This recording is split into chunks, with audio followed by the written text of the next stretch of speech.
давс нэг юм өөрийнх нь онцгой шин чанарыг мэдчихүүд ихэнгийн. Дөрөв хоёлаа нөгөө Японы тухай ярьсан.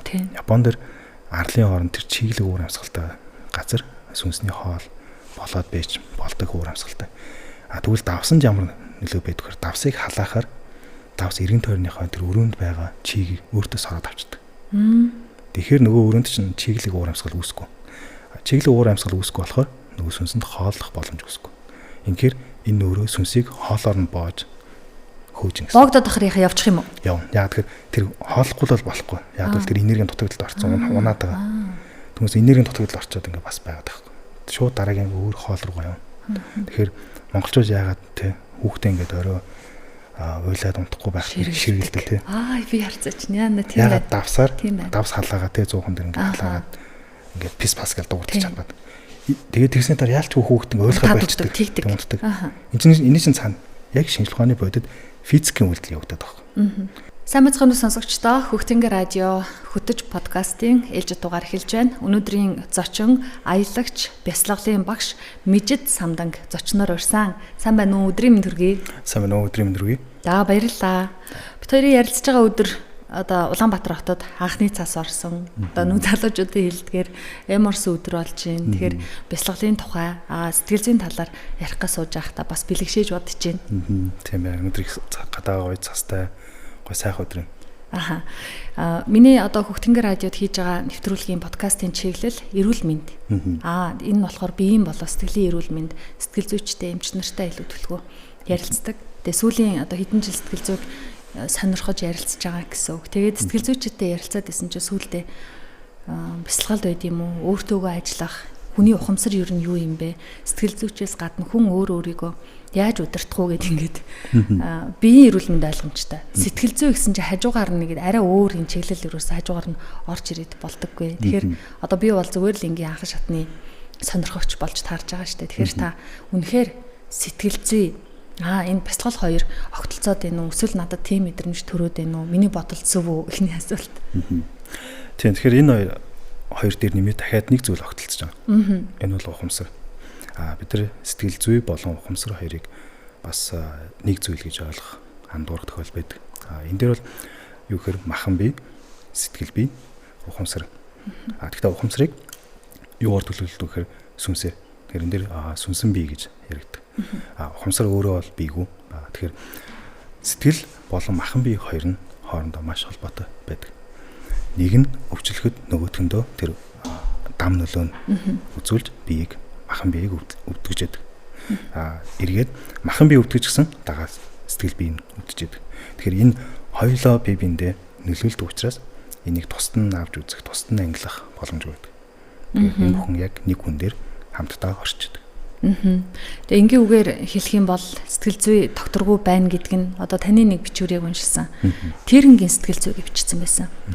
Юу илээ гэл үнэхээр сонирхол татаад ороод үзсэн чинь одоо сэтгэл судлалын шинжилгээ ухаанд бол миний ойлгож байгаагаар сэтгэл готролтой байх, сэтгэл докторгүй байх, ямар ч байсан өөртөө нэг ажиллах цаг болчихжээ гэсэн шинж тэмдэг илэрснийг та тайлбарлсан байсан. Энийг тайлбарлахдаа шашин талаас нь та илүү тайлбарлаад байна уу? Эсвэл одоо бясалгал гэж тусдаа байгаад байна уу? Энэ нэр томьёоны хувьд бол шашнаас авсан нэр томьёо байгаа боловч миний харж байгаа онцөг бол яг шинжлэх ухаанчаар аливаа зүйлийг яг боддоор олж харахыг хичээдэг. Тэгэхээр энэ дээр бид учирж байгаа тэр сэтгэл зүйн, сэтгэл готрол, дарамт, стресс, бухимдал энэ бүхэн ч өөрөө яг бодит бидэрт ингээд байдаг зүйл үгээр бас үгүй. Яг тэр санаа зовоод байгаа, айгаад байгаа зүйлээ чи гаргаад иргээд асуухад тэр хүн гаргаж үзүүлж чадахгүй. Яг бол тэр биеийн дотор нь зүгээр мэдрэгдээд байгаа мэдрэмж байдаг. Тэгэхээр энэ мэдрэмж хаанаас яаж үүсэж байгаа нөхөр хүний өөрийнх нь даавраас ялгарч байгаа, цуснд нь ялгарч байгаа энэ дааврууд хүнийг айц төвшөөр үүсгэж байгаа. Тэгэхээр бид яг айцыг зөв таньж сурахын тулд эрүүл мэнд, сэтгэл зүй хоёр хамтд нь ингэж ойлгож цогцоор нь авч үзэх нь их чухал. 20 жил бясалгалаар хичээлж байгаа, 20 жилийн өмнөөс бясалгалын багш гэдэг ингэ явж байгаа гэсэн шүү дээ. Тэгээ би за одоо сэтгэл зүйдээ анхаардаг хүмүүс бол сэтгэл зүйч байж болно. Эсвэл ингээ бясалгач болж болох нь л тэгэхээр 20 жилийн өмнөхөр насны хувьд бол бас нэлээд залуухан байж таараа. Тэгээ хүн ямар нэгэн шалтгааны улмаас мэргэжлээ сонгодог юм уу, салбараа сонгодог штэ. Таны энэ бясалгач болох шалтгаан нь юу байсан болоо? Энэ яг миний хүүхэд байхаас эхлээд өөр дэм амьдрал дээр мань тулгарч ирсэн асуудлууд над нэг юм ингээд хайх юу хайж байгаа амьдралын мөн чанар тэр утга учирыг хайсан тэр эрэл хайгуул маань намайг яг энэ зам руу хөтлөж байгаа. Тэгэд хүүхэд байхдаа яасан мэхээр босод хүүхдүүд боддог үг мэдэхгүй ч гэсэн би өөрөө юу боддог гэсэн мэхээр энэ амьдралын яг утга учир юу юм те яагаад би ингээд ээж аваасаа төрсөн. Тэгээд яг ер нь хүн яах гэж төрдөм бол гэдэг ингээд гайхаал ингээд амьдралыг ер нь юу юм бол гэж боддог гэсэн. Энэ хугацаанд анх ээж аав маань бяцлалд хүүхэд ахтай явуулчихсан. Тэгээд би өөрөө яг мэдээж бяцлагын тухай юу ч мэдэхгүйсэн учраас хүүхэд ахтай явуулчихсан. Тэгээд яг хувь тавилангаараач тэр ингээд яг миний нэр маань хүртэл өөрөө бяцлагтай холбоотой байсан болохоор энэ айгу би том болчоод насан турш хойно энийг ойлгоод энэ яг миний амьдралын угаасаа л явах ёстой зам байсан юм байна гэдэг болсон. Тэгэхээр би нөгөө яг нэр маань Мижид Самдан. Тэгэхээр Мижид Самдан гэдэг үгний утга нь болохоор хөдөл шүү. Бяцлагч гэсэн утгатай үг баа учраас цаанаасаа л хувь тавилан маань бяцлагтай өөр ингээд холбогдсон байна. Одоо бит хоёрын ярилцлагыг дөнгөж сонсч эхэлж байгаа хүмүүс зарим нэг нь бол бяцлагал далд хумсар юу байдیں۔ Нилээ одоо шат шатны дээд түвшинд хүрсэн тийм ээ. Юу байдаг гэдгийн учир утгыг мэдсэн хүмүүс байгаа. Тэгэхээр бит хоёр бол одоо миний хувьд анх ингээл юу илээ яадгийн бол гэж сонирхож эхэлж байгаа учраас нөгөө хэрэглээний энгийн эдийн засаг гэдэг шиг л яг л хэрэглээний түвшинд ихний ээлжинд би ярилцахыг хүсэж байгаа. Тэгэхээр анх за өөртөө ажиллах юм байна. За миний бие сэтгэл хоёр ойлгомжтой гэдэг хүн болгон мэддэг. Одоо сэтгэл хямрах юм бол ходоод өвддөг яавал ингэдэг бүгдээрээ тэр нь батлагдсан. Тэгэнгуутаа сэтгэл зүйчдэр асуудал байвал очлоо ярилцлаа. Дадал хийлээ. Асуудлаа шийдвүллээ. Бяцлагал сонирхож байгаа хүмүүс танд ямар шалтгаантай илүү зорж байна. Одоо ингэдэг ангаах 3 одоо энэ зам байгаад байна шүү дээ. Тэгэхээр хамгийн анх сонирхож ирж байгаа хүмүүст та ямар зөвлөгөө өгч яаж өөртөө ажиллах боломжийг олгох юм бэ? Энийг ингээд алхам-алхамаар нь хэлж өгч болох уу? Тий, энэ ингэдэг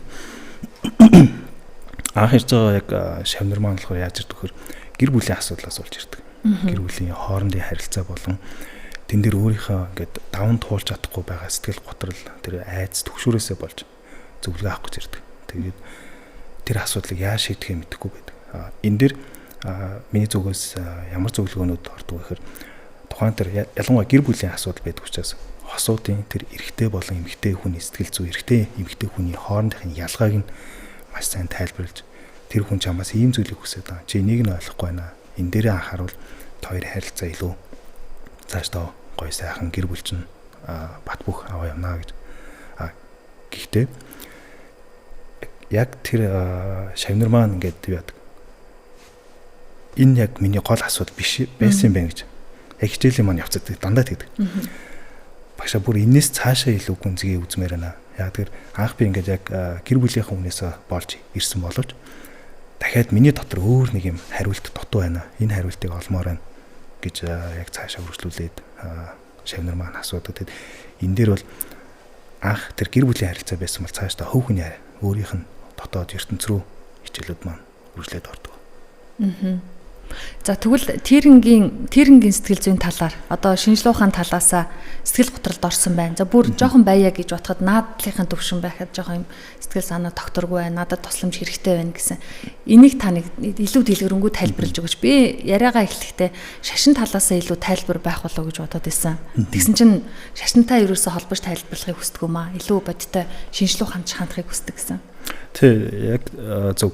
Альва хувь хүн тулгарч байгаа асуудлыг хэрвээ шашин талаас тайлбарлаж байвал нөгөө хүн маань хүлээж авахтаа ийм буруу сэтгэл зүй төлөж авдаг. Яг энэ нөгөө би буруу газар ирсэн юм шиг байна. Ямар нэгэн шашны байгууллага дээр ирчлээ гэж андуурдаг. Энэ тухайн хүнд өөртөө тулгарч байгаа асуудал учраас энэ бол яг хүний амьдралын хорвоо ертөнцийн яг байгалийн жамаар явж байгаа процесс. Тэгэхээр энэ дээр хүн шашин талаас биш шинжлэх ухааны талаас. Гэхдээ шашныг бас зөв ойлгох хэрэгтэй. Шашин бол тийм мухар сүсэг бас биш. Бид нар өөрсдөө яг шинжлэх ухаанчаар шашинд хандаж чаддгүй учраас энийг мухар сүсгээр нь авч үзээд байдаг. Яг одоо миний ярьж байгаа энэ тайлбар нь болохоор нөгөө нийтэд энгийн хүнд зориулж хэлхийн тулд шашнаас ангид тайлбар орж байгаа. Яг шашны үнэхээр мундаг гайхалтай тайлбар байдаг. Тэгээд ирэхээр анх суралцж байгаа, анх ойлгож байгаа, сонсож байгаа хүнд бол энийг хүн тусаад ерөөсөө маш буруугаар хүлээж авдаг. Тэгэхээр анхны маань тайлбар юу гэхээр энэ шинжлэх ухаанчаар хандах хэрэгтэй. Энэ бол таны өөрт гарч байгаа бие чинь онцлог даавар энэ бодисын солилцооны асуудлууд байгаа юм. Энийг бид нар өөрөө юу гэж боддог гэхээр яг хүн өөрт нь тэрийн тулгараад байгаа асуудлыг хорвоо ертөнцийн хамгийн хүнд асуудалтай би л ганцхан ингэ зовоод байна. Яагаад ганцхан би ингэ зовоод байгаа юм? Бусад хүн бүх хүн жаргаад хахад би л зовлонтой гэж боддог. Гэтэл энэ тухайн хүний өөрийнх нь бие махбодоосаа мэдэрч байгаа тэр мэдрэмж нь л байдаг. Яг бодит ингээд эргэн тойрноо олоод харахаар бүх хүн жаргалтай юм шиг харагдав. Гэтэл яг үүндээ бидний эргэн тойронд байгаа зүйл яг амьдрал үргэлжлэхээр л болчихж байгаа. Тэрийг бид нар хитрхи хүн дээр тусгаж авдаг. Эндээс болоод өөрийгөө л зовоод байдаг. Яг ингэж ярьсан чинь эмэгтэй хүн болгонд нэг юм алхам ийм үе тохиолддог юм шиг санагдаад байна. Одоо би зөв юмыг жишээ болгож ийн үгүй юм мэдгүй байна. Одоо эмэгтэй хүмүүс гэртээ хүүхэд гарах гал тэкрэтээ аваад ойролцоогоор 1-3 жил суудаг штэ. Тэгэхэд миний хувьд яг нэг давтан тэгэж бодогдчихсэн. Яг ингээл гэртээ суугаад ирэхээр л би л тэрүүхэн тэнд ингээл нэг гэрт дотроосоо гарахгүй нийгмээс хоцрогдоод би бүх юмнаас хоцрогдоод гадуур л хүмүүс одоо нэг үнэхээр супер байгаа л хөгжөөл тий ажиллаа хийгээл ингээд байгаа юм шиг санагдаж байсан. Тэгсэн чинь ажилдаа ороод ирлээ хүүхэдний 3 нас хүрээд. Тэгэл ажилдаа ороод ингээл анзаараад за одоо миний ээлж шүү гэж ороод ирсэн чинь өмнө нь ажиллаа хийжсэнтэй яг адилхан ийм уур амьсгал орчин утчихсан байхгүй юу. Тэгэхээр энийг та хэлээд байна мөн үү? Тий яг үнэ. Хүмүүс юу гэж боддог гэхээр би юмнаас хоцроод байна гэж боддог. Гэтэл хоцроогүй бас үе байдаг. Гэхдээ энэ зөвхөн тэр нөгөө гэртээ байгаа тохиол тий. Бас нөгөө талаар ганцаардмал хүн нийгэмтэй харилцахгүй ганцаараа байгаа үед нийгмээс ингээд хоцрогдсон намайг хинч тоохгүй байгаа юм шиг ингээд санагддаг тэр мэдрэмж. Гэтэл энэ яг үндэ зүгээр л тухайн хүний мэдрэмж байдаг. Тэгэхээр хүнийг бодит нөхцөл бодит байдал зовоодгүй хүнийг тухайн хүний өөрийнх нь мэдэрж байгаа мэдрэмжэл зовоод байдаг. Тэгэхээр бид нар энэ бяцлаглалыг энд яаж хэрэглэдэг вэ гэхээр энэ мэдрэмжээ удирдахад ашигладаг. Яг өөрийнхөө тэр мэдэрж байгаа мэдрэмжийг бид нар удирдахаас сурснаар асуудлыг давж гардаг. Гэтэл бидрийг мэдрэмж маань удирдах байгаа үед бид нар асуудлыг давж гарч чаддаг. Мэдрэмжэндээ дарлуулад мэдрэмж маань бидрийг удирдаад бид нар асуудлыг улам томоор хэцүүгээр холж хардаг. Энээсээ болоод асуудалд бууж өгдөг, шантардаг. Тэгээд олон хүн өөртөө итгэлээ алдчихдаг. Ялангуяа эмэгтэйчүүд их тохиолдог. Өөртөө итгэл хэн нэг хүнтэй харьцуулах, тэр хүн надаас илүү байна гэж бодох. Гэтэл тухайн хүн болгонд яг боломж байгаа. Хүн болгонд 24 цаг байгаа. Хүн болгонд яг амьдрал ижлэгэн тэгшгэн тэр хувь тавилан юмыг заяачсан ба. Энийгээ бид нар яг хэр их ашиглаж чадж байна гэдэг нэг. Хоёрдугаар энийг удирдах чадж байна гэдэг. Өөртөндөө тэр төрж байгаа мэдрэмжүүдээ бид нар дарлуулад байгаа. Дарлуулж байгаа учраас энэ асуудлаас гарч чаддаг. Асуудал бидрийг дарлаад байна хөрөнгө. Мэдрэмж маань дарлаад байдаг. Тэр мэдрэмжэндээ их зовоод ингээд ажиллаад байдаг. Тэгэхээр тэрнгийн сэтгэл зүгээ тэгэхээр яг л нөгөө шинжлэх ухаанаар ханддаг шиг өөрийн мэдрэмж юм уу? Одоо тэгээ бичвэр дээр бичсэн байсан да. Хэрвээ ингээд та гарахгүй бохир заваан байгаад одоо айдастай урамгүй байх юм бол хажуугаас ч өөр юм хооллоод байна гэсэн чинь яад чинь би зарс хийх мэдрэмж төрөөдсөн. Тэр одоо ингээд хажууд нэг юм мохор цусаг гэдэг юм уу те ярихад нэг юм биет хий юм байгаад байна уу? Эсвэл та зүгээр тэрийг мэдрэмжээр төлөөлөж бичсэн үү? Үнэхээр тийм байдаг. За энийг байдаг гэхэд ингээд олон хүн эсэргүүцдэг. Юу гэж эсэргүүцдэг вэ? Сүнсийг физик бит биш гэж үздэг. Тэнгууд эргүүлээд тэр хүнээс та физикийн тухай хэр их мэдвэ л гэж асуух хангалттай. Физиктэр бол тухайн тэр биетүүд тэ атом молекул байсан ч тэр чинь биет. Өөрийн гэсэн масстай, өөрийн гэсэн эзлэгүнтэй. Тэгэхээр сүнс ч гэсэн өөрийн гэсэн масстай, өөрийн гэсэн эзлэгүнтэй учраас физик биет болчихж байгаа. Шинжлэх ухааны үгс. Тэгэхээр тухайн тэр биет маань байнга энергиэс нэг энерги нөгөө нэг биетээс нөгөө биет рүү байнга шилжиж идэг энерги. Тэр явцад тэр энергиэр хоолж идэг.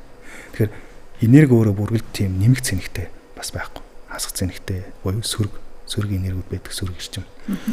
Тэгэхээр хүн яагаад тэгвэл ингээд байглаасаа тийм ингээд тийм сайхан сэтгэлтэй ихээс төрөхтэй тийм цайлган цагаан төрөд яагаад амьдрал явцын дунд энэ бүхэн тийм сөрөг бараан болж хувираад идэв.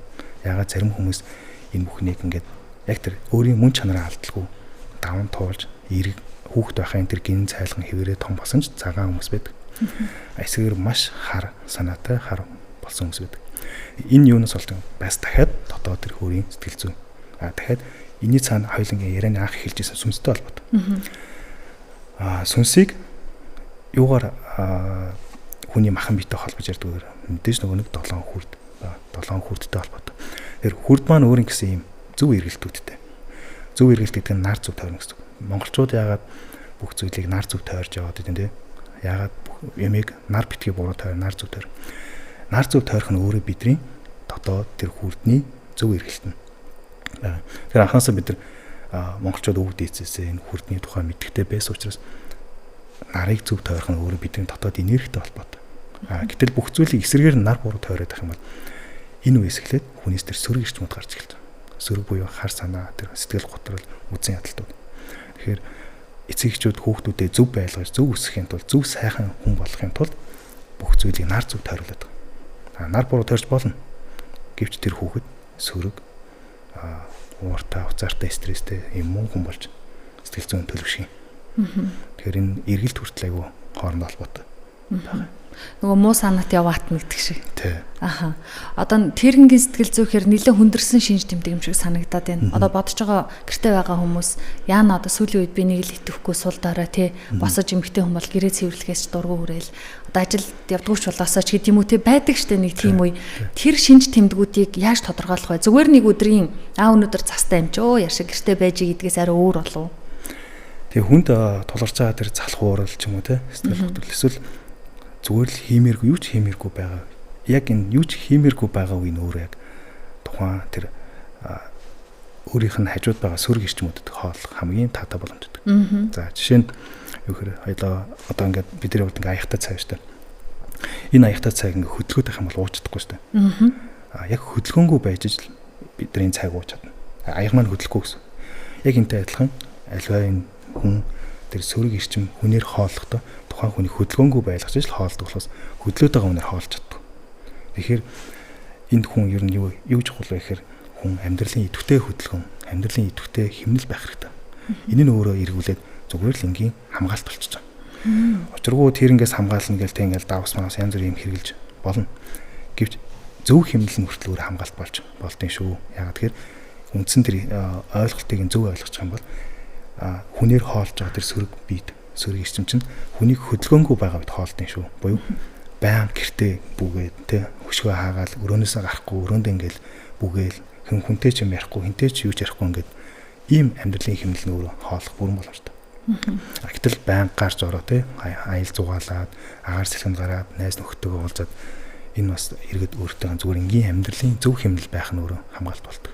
Тэгэхээр гэртээ айлуулах одоо юу гэдэг нь залах урахгүй гэрээс гармааргүй байх нь мэдээж хүн гармааргүй гэдэг зөндөл байдаг. Тэглээгээд шууд бас тэрийг тий шууд бүх юмыг тэрэн гэж холбох нь мэдээж буруу. Зүгээр энэ үйл явц нь юм тавтагдаад дараалсан байх юм бол шинж тэмдэг тэрнтэй холбоотой болж эхэлдэг. За тэрэн байх нь байна. Сүнс байх нь байна. Тэгээ тэрийг чинь одоо мэдээж хажуудаа байлгаад ахыг хинч үсэхгүй. Юу ч үлээ гэл одоо хүн болгоны дотор сэжиг төрчлөө. Тэрийг ч одоо бошоогоо явуулах юмсан гэж бодно. За тэгэнгუთ сонсонгуудаа би өнөөдөр ирчвчгүй байжсанаа л орой гівгэн тэг яана байгаа юм чи би явуулъя гэд өөр өөртөө хиймлэр ирчвч оруулж чадахгүй штэ. Тэгэхээр юу юутах хавсруул зохимжтой бай. Ер нь нэг юм тухайн зүйлч өөрөөр нь хоолох гэдэг штэ. Тэгэхээр өөрийгөө хөдөлгөөнтэй байлгах гэдэг юм үстэй. Зөв амьдралын эрч хүчтэй хэмнэлтэй байх нь өөр хамгаалт болдог. Эндээс дахиад тухайн ер нь хоёлаа нэг тийм тэрнгийн тухай ярьж учраас энэнийхээ тухай зөв ойлголттой байх хэрэгтэй. Ер нь бол энэ дахиад ямар сэдвтэй холбогддог гэхээр үхэлтэй холбогддог. Энд ер нь ихэнх хүмүүс ер нь сонсхийг хүсдэггүй сэдв. Яагаад тэгэхээр үхлээс айдаг. Хүн айж байгаа зүйлээ ер нь сонсхийг хүсдэг шууд. За цаашаа би хэрэггүй Мууяр гэл үлдчихтэй. Гэтэл энэ нь өөрөө юу гэхээр бидний амьдралыг яг мөн чанарын байгаа юмыг байгаагаар нь л болж харах гэдэг. Хүн ихээс төрдөг, хүн насны эцэд үхдэг. Энэ дээр хүн яах хэрэгтэй гэхээр амьдралын тэр хэмнэлийг, циклийг ойлгох хэрэгтэй. Энэ циклийг ойлгоогүйгээс болоод жам яснаас гачаад ирэхээрээ тэрэн гэдэг л зүйл бий болоод. Ерөөсөө л ингэ. Тэгэхээр жам ясыг ойлгох гал үхэл гэдэг зүйлийн тухай ярьж болохоос өөр ямар нэгэн тийм мууяр дуутгаад хүнд буруу ойлголт өгөх гээд энийг яриад байгаа юм шиг. Тэгэхээр энэ өөр юу гэхээр монголчуудын нөгөө нэг ашуулгын зан яслал байдаг 49 хоног гэдэг байдаг тийм. Энэ 49 хоног дотор тухайн тэр өвд болсон хүн өөрөө дараа төрлөө олох хэрэгтэй. Дараа төрлөө олж чадаагүйгээс л тэрэн гэдэг зүйл үсэд. Яагаад тэгэхээр энэ 49 хоног дотор тухайн одоо яг өмнөх миний бичвэр дээр бас байсан 7-7-49 гэдэг. Энэ хүнд 7 хүрд байгаа. Энэ 7 хүрдэнд 7 хоногийн хугацаатай амьдрах тэр энерги үлдсэн үед хүн насны тоног үүсэж байгаа. Энэ энерги те 20 жил 30 жил амьдрах хэмжээний энерги байгаа бол тэр хүн амьдрал. Энерги нь дууссан учраас хүн өглөөс ирэхгүйгээр тэр чигтээ ингээд унтаж байгаа. Тэгэхээр энэ 7 хүрдэнд 7 хоногийн хугацаатай энерги хадгалаад ирүүлдэг. Энэ үеэс хүний 49 хоног эхэлж байгаа. Энэ 49 хоногт тэр энерги зарцуулж зөв зарцуулж гэсэн. Зөв зарцуулж дараа төрлөө олж сайн төрлөг олж явах нь эргээд тэрэн үсгүй л гэсэн. Хүн тэгээ дараа төрлөө сайн хүн болоо те хийсэн үеийнхээ үрээр буйныхаа үрээр ямар төрөлд очих нь тухайн хүний зай төрөг байна. Эндээс тэр 49 хоногт хэтрээд ямар нэгэн төрөл буюу одоо нэг эд хөрөнгөнд хорогдох те үр хөвгтөдтэй хорогдсанс болоо ч юм ингээд ямар нэгэн зүйлд хорогдоод би эндээс ямааргүй байна гэдэг энэ сэтгэл зүйч нь л тэр тэрэн гэдэг зүйлийг үүсгэж байгаа. Тэгэхээр бид амьдралыг нөгөө нэг таньж чадаагүй юмдаа хорогдоод буюу давхар эндээс үүсчэнгээр тухайн хүний нөгөө сэтгэл зүйн асуудал шунал үүсэл. Нөгөө нэг хит их зүйлийг шунах. Тэгээ амьдралд авч чадаагүй зүйлээ нас барсан ч гэсэн дахиад авах гээд ингээд үзээд байдаг. Тэр хүний шунал нь ерөөсөй барагдав. Энэ шунал чинь өөрөө л тэрэнг бий болгоод байгаа. Хүн нас урсны дараах 40 хоногийн ойлголтыг бүгдээрээ мэддэг. Тэгээ би цэвэр шашинтай холбож ойлгодог байсан. Таны бичвэрийг уншаад тэгээд сая яриаг чинь сонсоод шинжлэх ухаанчаар тайлбарлана гэсэн. Та 40 хоногийг шинжлэх ухаанчаар яаж тайлбарлах нь бол батлагдсан асуудал шүү дээ шинжлэх ухаан. Одоо шинэ үхлийн тухай ярихаар хүн гэж асууж шүү дээ. Чи үхэж үзсэн юм уу? Чи үхэж үзээгүй яаж мэдэж байгаа? Харсан юм уу, судалсан юм уу? Тий. Харсан юм уу, судалсан юм уу гэдэг юм. Тэгвэл ингээд Монголд ингээд оршуулгын зан явсал дээр өвд болооч тэр лам ирээд ном уншиж байгаа шүү дээ. Яг тэгвэл ламаар ном уншуулж байгаа. Тэр ламнаас үхээд үзсэн юм тий. Үхээд үзсэн учраас энэ хүн мэдж байгаа гэдэг ном уншуулдаг. Хүн үхлийн тухай ер нь яаж мэддэг вэ? Энэ бол ухамсартай холбоотой асуудал. Түүнээс ингээд махан бие үхлээ ингээд цааш ямарч мэдэх боломж байхгүй гэдэг бол энэ өөрийнх нь тухайн хүний нөгөө нэг ойлголтынх нь зөрүү байна. Хүн үхлийн тухай яаж мэддэг вэ гэхээр энэ танин мэдэх арга. Танин мэдэх яад гэхээр ухамсар. Хүн болгонд нэг зүйл байдаг нь энэ зөвхөн би мэдээ те эсвэл хэн нэгэн хүн мэдээд байгаа зүйл биш. Нийтээрээ мэдэх бүрэн боломжтой. Энэ боломж нь хаана гэдэг хүний энэ тархин дотор байдаг боргоцоо булчирхай. Боргоцоо булчирхай нь өөрөө гаднаас тэр мэдээлэл, энерги, давтамж долгионыг хүлээж авч тархинд долгион өгдөг. Тийм. Хүний бие одоо технологиор бол антин гэсэн. Тэр сансраас, оршихугаас, ертөнцөөс бид нар энерги хүлээж авдаг антин баггүй. Тэр эндээ хүлээж авч байгаа тэр мэдээлэл болохоос би заавал үхэж үзчихэд ярьж байгаа яриа биш байхгүй. Би үхөө үзсэн юм харин тэгээ ярьж байгаа юм байна. Эндээс мэдээлэл хүлээж авч хүн болгонд энэ чадвар байгаа. Тэгэхээр энэ эсэргүүцхээсээ илүү та өөрийгөө хөгжүүлэх асуудал. Хүн өөрийгөө хөгжүүлэхэд энэ хүн болгонд боломжтой зүйл. Яг бичвэрийг уншижсэн чинь клиник хөлд орсон хүмүүс ер нь тэгж ярьдаг штэ тий ингээл энэгээр аялаад байсан ингээд байсан тэгээд байсан тэр нь тэгээд нэг итгэхэд бэр хэрнээл сонирхол татаад нэрээ юу лээ гэсэн бодол төрүүлэл байдаг. Тэгснээ таны тэр 40 хоног дотор байсан бичвэрээс уншижсэн чинь одоо тэр ингээд энэ дамжлагуудыг 7 хоногийн дамжлагуудыг өгөж үзсэн хүнээс гадна бяцлаглалын одоо ямар төвшинч гэдэг те нэлээд дээд төвшөнд очисон хүн бол бас хардаг, анзаардаг. За хардгуу маа гэдэг мэдэрдэг тухай бичсэн байхад би за одоо манай Монгол жишээ те над би ярьж болохоор олон жил бяцлагсан тэрийг ингээд үзэж болохоор хэн байх вүлээ? Өнөөдрийн миний ярих зачин 20 жил гэсэндээ гэсэн нэг юм бодол төрсөн. Та тэр хаваар одоо юу гэдгийг энэ нэг мэдрэмжийг мэдэрсэн үү? Ямар хуу төвшөнд нь байгаа вэ? Гэл нэг юм сонирхолтой асуулт юм уу да? Тэг энэ зөвхөн бяцлагч хүмүүсээр тогтохгүй бас шашны тэ өндөр хэмжээнд хүрсэн хүмүүс бас чадна. Бөөгийн чадна, буддийн чадна. Тэгэхээр энд зөвхөн бяцлагч чадна гэсэн үг бол биш. Энд тэр үхэлтэй холбоотой тэр клиник үхэлд орсон хүмүүсийн хувьд бол тэр хүмүүс чинь бас нотлохоонод тэр хүн бүр ямар шашингүй хүн ч байсан клиник үхэлд ороод сэрээд бос явдлаа ирдэг. Тэр хүнд ямар шашин байхгүй. Тэр хүн яг үдсэн харснаа ярьж байгаа. Тэгэхээр энд хүн боддоор болдог процесс. Учираас энийг нөгөө шашингаар холбож тайлбарлах заав шаардлагагүй. Шинжлэх ухаанчаар тайлбарч болдог. Тэгэхээр энд юу гэхээр хүний дотоод тэр борцоо булчирхаас доошоо нугасаар холбогдсон энэ холбоос мэдрэлийн. Энэ холбоос дотор энерги тог цахилгаан гүйж хүний тэр амьдруулж байгаа тэр мэдрэлийн секундын тэр хэдэн их найдаар тийм хэмжигдэхээр их хэмжээний хурдтай гүйдлүүд гүйж байгаа. Тэгээ энэ зөвлөлүүд маань яаж юм гэхээр хүнд өөрт нь ингээд яг тэр клиник хөвгөлд орох үед нэг юм хонглоор яваад байгаа мэдрэмж төрүүлээд байна. Гэтэл энэ хонгол нь яг хаана байгаа юу хонгол вэ гэхээр бид нар нугасан дотор яваад байгаа. Тэгвэл яагаад нугасан дотор яваад байгаа?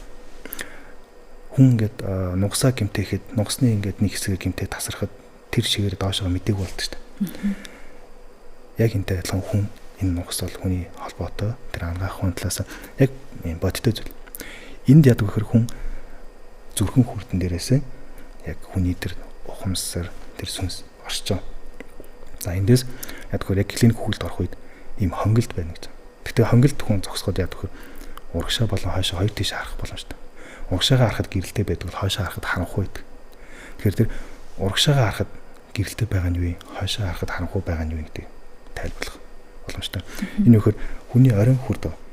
Оройн хүрд дээшээ хүний сүнс гараа явдаг. Энэ нь урагшаа харсан тэр гэрэлтэй хүнд гэрэл харагдаад байгаа нөхцөл. Тэгж ярьдаг те гэрэл дагараа гэдэг тийм яриад байдаг шүү дээ. Тэг гэрэл рүү л даах хэрэгтэй гэдэг. Гэтэл зарим хүн гэрэл рүү биш харанхуй дагдаг. Яагаад тэгэхээр энгийн амьдралынх нь өөрийнх нь хэмнэл нь өглөө өдөр гэрээсээ гарддаг. Дандаа орой харанхуй болохоо гэрээсээ гарддаг хүмүүс гэж байна. Орой болохоор цаагаар шоуд гээл. За манайхан яг өдөржингөө унтдаг. Хөшгөө хагаад. Хөшгөө хагаад өдөржингөө унтж байгаа л орой харанхуй болонгод хөшгөө нээгээл. За шоу ихэллээ гэдэг. Яг ийм амьдралын хэмнэлтэй хүн жишээ нь клиник хөвгөлд ороход хизээж гэрэл рүү явахгүй. Тэр хүн харанхуй л явна. Үүлийн үргэж нь үү? Арай болоогүй юу? Амьдралынх нь хэмнэл нь. Хэмнэл нь өөрөө тэр хүний харанхуй дуртай байхгүй. Тэгээ гараад хайшлуур харанхуй гэрэлтэй анивцсан газар очиж байгаа шүү дээ. Тэгээ энэ нь өөр амьдралын хэмнэл учраас тэр хүн угаасаа л гэрэл рүү явахгүй. Энэ үед яадаг хүний сүнс дээшээ оройн хүрдэр биш доод сүрээ гарчиж байгаа. Мэдээж ингэж гарсан тохиолдолд яадаг вөхөр амьдралд хорогддог. Бага зүйлдээ хорогддог, юмд хорогддог. Тэгээ тэр хүн ер нь бол тийрэн болж тэр зам руу орж байна л гэсэн. Яг тэр гэрэл рүү явах учраас. Гэрэл рүү явах нь юу хэлдэг вөхөр энэ нэг тэр тухайн физик биед хөнгөн байгаа хэлж байна. Буй дээшээ. Хүн аливаа хөнгөн бие дээшээ хөрдгөл хүн бие доош ундаг. Татах хүчээс болж. Тэр хөнгөн байгаа тэр юу гэлэрхийлж юу яагаад хөнгөн байгаа те тэр хүний сүнс яагаад хөнгөн байгаа гэхээр амьдралд зууралдах тэр янз бүрийн сэтгэл зүйн тэр сөрөг эрчимэг болохоор сөрөг эрчим яадаг гэхээр хасах зэнхтэй буюу доош нь дарж идэг. Эерэг сэтгэл сайхан сэтгэл чинь хөнгөн гэдэг учраас хүн эерэг сэтгэлтэй хүн эзэж хүнд амьдрал нь хүнд хэцүү гэдэг юм үзэн ядалт нь байдаг. Эерэг сайхан сэтгэлтэй хүн бие нь өөрөө саанаасаа сэтгэл зүйн хөнгөн байдаг. Тэр хүний сүнс нь хүртэл хөнгөн байдаг. Ийм учраас тэр хүн оройгоор тийшээ гарч байгаа. Тэгэхээр энэ сэтгэл зүй хоёлоо ярьжсэн юм. Сэтгэл зүй маань сүнс нь ингэж нөлөөлдөг. Сэтгэл зүйг бид нар яаж удирдах авч явах вэ? Эргээд нөгөө тийрэн нас барах энэ бүх юмтай ч ингээ холбоотой. Тэгэхээр хүний амьдрал ялангуяа буддистууд ингээд ярьдаг. Инэрэнгүй сэтгэл, инэрэл нэгүслийн тухай ярьдаг. Цаа зорилго нь юу? Тэгээ бидрээр нэг ажил хийх гэдэг байгаа биш үү? Бидрээр нэг өөрийнхөө өмнөөс тэнд нэг өвдсөн зовсон хүнийг авруулах гэдэг юм биш.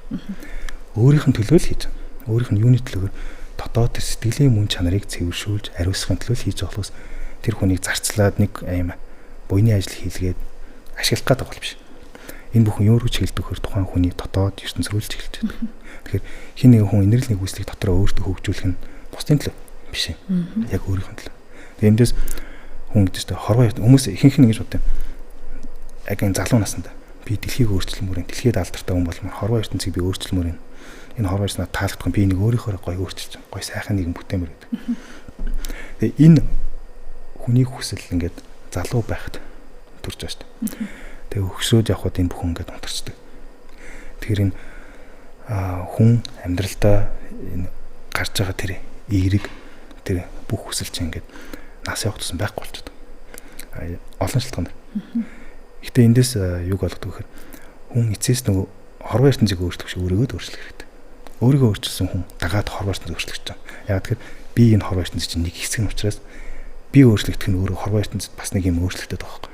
Гэртээ байгаа тэр олон тавилгуудаас нэг тавилга нь өөрчлөгдөд гэрт нэг жоохон бас нэг өөр болдсон шүү дээ. Яг тийм шиг би тэр гэрт байгаа тэр ертөнцийн нэг хэсэг нь би өөрчлөгдөхэд дагаад тэр ертөнцийн нөлөө гарчдаг.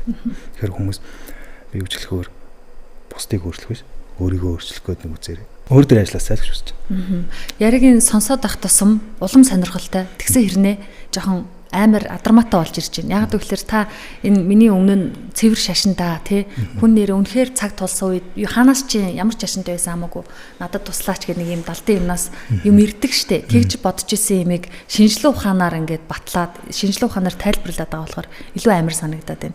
Тэгчээд одоо хүн өөд болоод сайхан байсан бол одоо ингэ ялгаагүй сайхан ингэ явчих нь л дээ. Хөнгөн деважид очдөг юм хайчдаг очих хөстой газар очиод. Гэтэл тэрэн болно гэд үлдэн гэдэг чи одоо ийм хүмүүс асар их байгаа штэ. Яасаа их юм уу юм бодож, яасаа хэд мөнгөний төлөө одоо тэмцэж ингэж явж байгаа дууссан олноор байна. Гэтэл одоо энэ орчин чид тэрэн гэр дүүр юм уу? Яах ёстой юм бэ? Тэд нар ингэж явахгүй юу?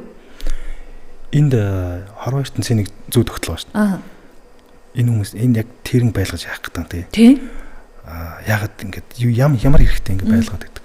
Гэтэл энэ ингэдэг тэрэн тухайн орчныг бас нэг юм тэнцвэрийг хадгалж идэг нэг юм байгалийн экосистем. Яагаад тэгэхээр тэрэн бусдын энергийг хоолдог. Тэгэхээр бусад тэр нийгэмд маш их ийм стресс, бухимдал, энерги хоригдлогцсон үед тэрэн байх нь ашигтай. Яагаад тэгэхээр тэрэн тэр энергиэр хоригдлогцсон энергийг багасгаж өгч хороож өгч идэг. Тэгэхээр нийгмийн эсрэг үзэл бухимдал гарч идэг. Тэглээгээд бас байх ёстой гэдэг бол миний одоо үзэл бодол биш. Энэ байгалийн зам нөрөөл юм. Тэгэхээр байгальд энэ хотшоод тий хүн ингээд хот газар ингээд хит их бөөгнөл үүсгээд энергийн ийм нягтршил үүсдэг. Энэ энерги хитрхи их байхад тэр дотор нь байгаа хүмүүс аягүй стресс бухимдалтай. Яг тэгэхээр одоо гараад хөгжил гэдэг шиг энэ ч нөөрэ стресс бухимдал. Энийг тэр хүнд хоригдлогдсон тэр энергийг багасгахад тодорхой хэмжээр энерги тэр нь тусалж идэг. Энергийг орчны экологийн тэнцвэр гэдэг шиг л байна. Тэнцвэрийг хангаж идэг. Тэгээ сайн ярахаар бүр энийг юутай арай өөр талаас нь ярьж байна. Энэ яадаг вэ гэхээр аливаа нэг юм нийгмийн тэр нягтралт үүсэж байгаа илүүдэл энерги гэсэн. Илүүдэл энергийг тэр маань багасгаж өгч тэнцвэржүүлж одоо энгийн түвшинд нь барьж яадаг. Гэхдээ мэдээж энэ зөв зүйл бол биш. Энэ жоохон буруу аргаар явж байгаа зүйл. Уг нь бол бид нар заавал ингэ шаардлагагүй. Хүн болгон өөрийгөө өөрчилчихэд болчих зүйлийг буруу аргаар л тэнцвэржүүлж байгаа гэсэн үг. Сая нэг мэдээлэл уншижсэн чинь Японд байр зарахтаа сүнсгүй гэдэг гэрчлэгийг олгосон гинэ. Олгож байгаа гинэ. Тэгэхээр энэ ч одоо юу хичүүлээд одоо сүнсгээл нэг тоглоомч юм шиг юм болоод исэн хүний үед бас л сонирхолтой байхгүй. Гэтэл Японч нь одоо тэр хөгжилтэй улсал хийх байх юм олж ядсандаа л нэг тийм гэрчлэгээ гаргаад байв гिचтэй гэд. Тэгээд тэр сүнстэй байгаа үгүйг нь шалгадаг багчнууд байна гинэ. Одоо юу гэдгийг физикийн талаасаа тийм ээ цахилгаан мэдрэгдэх юм уу, юу мэдрэгдэх юм уу? Энийг та одоо нөгөө төчий соногтой уйлдуулж өөрийнхөө ороо тайлбарлавал. Энэ ингэдэг тэр байранд хорогдсон сүнс жишээ нь яадаг вэхэр сүрэг эрчимтэй байдаг. Буюу байнгын энергийн дутагдалд орж байгаа. Бусдын энергийг хооллохгүй бол өөрөө энергийн дутагдалд орж байгаа. Тэгэхээр тэр мэдэрж байгаа баг чинь юу мэдрэх хэрэгтэй вэ гэхээр аливаа нэг энергис хордог биет байна уу гэдгийг л мэдрэхэд хангалттай. Эндээс ямар нэгэн зүйлийн одоо энергис хорж байгаа цахилгаан сорнц ингээд тий сороод байна уу? Тэрийг мэдэрдэг багчаар мэдэрч болно. Яг тэр тухайн тэр маань өөрөө дандаа хасгацсан хэрэгтэй ба. Хин нэг юм дээр наалж ижил тэр энерги тэнцвэржүүлж яадаг. Тэгэхээр Японы хувьд бол яагаад бас нэг юм асуулт өчтэй. Хүмүүс ярьдаг далаагаар хүрээлэгдсэн болохоор ингээд сүнс нь явж чаддгүй ингээд. Ер нь бол үнэ. Гэтэл далаагаар хүрээлэгдсэн биш. Юу гэхээр лусаар хүрээлэгдсэн байхгүй. Лус тэнд далаад лус гадны тэр төрлөө болоогүй сүнсийг оруулдаг болох. Тэгэхээр нөгөө сүнсүүд нь тэр лусаас болоод гарчдаггүй болсон. Яг далаагаас болоод бас биш. Бас лус гэдэг чинь бас нэг юм хий биетийн төрөл яваад байгаа. Тэгэхээр Япон бол чиглэг уур амьсгалтай газар учраас энэ өөр чиглэг дулаахан уур амьсгал нь сүнсний хамгийн их энергийн хооллолт болчдөг. Тэгэхээр эндээс нэг асуулт гарч иж байгаа. Сүнс чинь яг физик бит мөн үү? Мөн болоод тэр чигээр хоолж байгаа байхгүй. Хэрвээ биш байсан бол хооллохгүй шүү дээ. Юугаар ч хооллохгүй шүү дээ. Яг кинонд гардаг зүгээр хан нэвтлэл яваад шүү дээ. Гэвч хооллох шалтгаантай тэр энергийн дутагдалд орж байгаа энерги ямар нэгэн зүйлээс нөхөх шаардлага үүсдэг учраас энэ өөрөө физик бит гэдэг нь батлагдаад байгаа. Одоо тэгээд илүү амар санагдаад явчлаа л да. Одоо ингээ эргэн тойрон байгаа юм шиг санагдал. Тэгээд хүмүүс монголчууд ингэж ярьдаг штэ.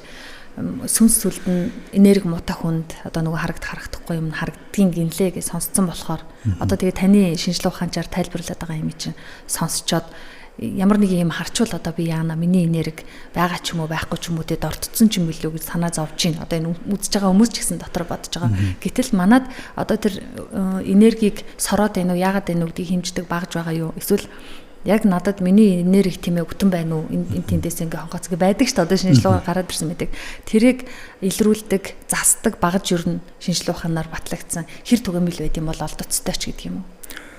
Монголчууд өөрсдөд нь бас нэг юм байнгын эртнээсээ хэрэгжилж ирснийг харуулж байна. Энэ давстай холбоотой. Бичвэрдээ маань ч гэсэн орж ирсэн. Аюу гэхээр энэ зөвхөн монголчууд бас хэрэгэлдэг үгүй. Японд жишээ нь сумо дээр дивжин дээр гарахтаа давс цацдаг шүү дээ. Тэр дивжин дээр болох муу ямар нэгэн зүйлийг тэ арилгах гэж тэр нөгөө бүх барилдаж байгаа бүх намайг унчих үдэ тэ унгаач үдэ муу хорлол болчих үдэ гэж давс цацж байгаа. Яг энэ тайлханд тэгвэл давсны тухай бас ойлгоод эхлэхээр тэр нөгөө нэг бид нар ямар нэгэн технологийн багж зохион бүтээх биш. Энгийн монгол ухаанаар энэ чинь бас шийдэж болох юм байна гэдэг тулаарч.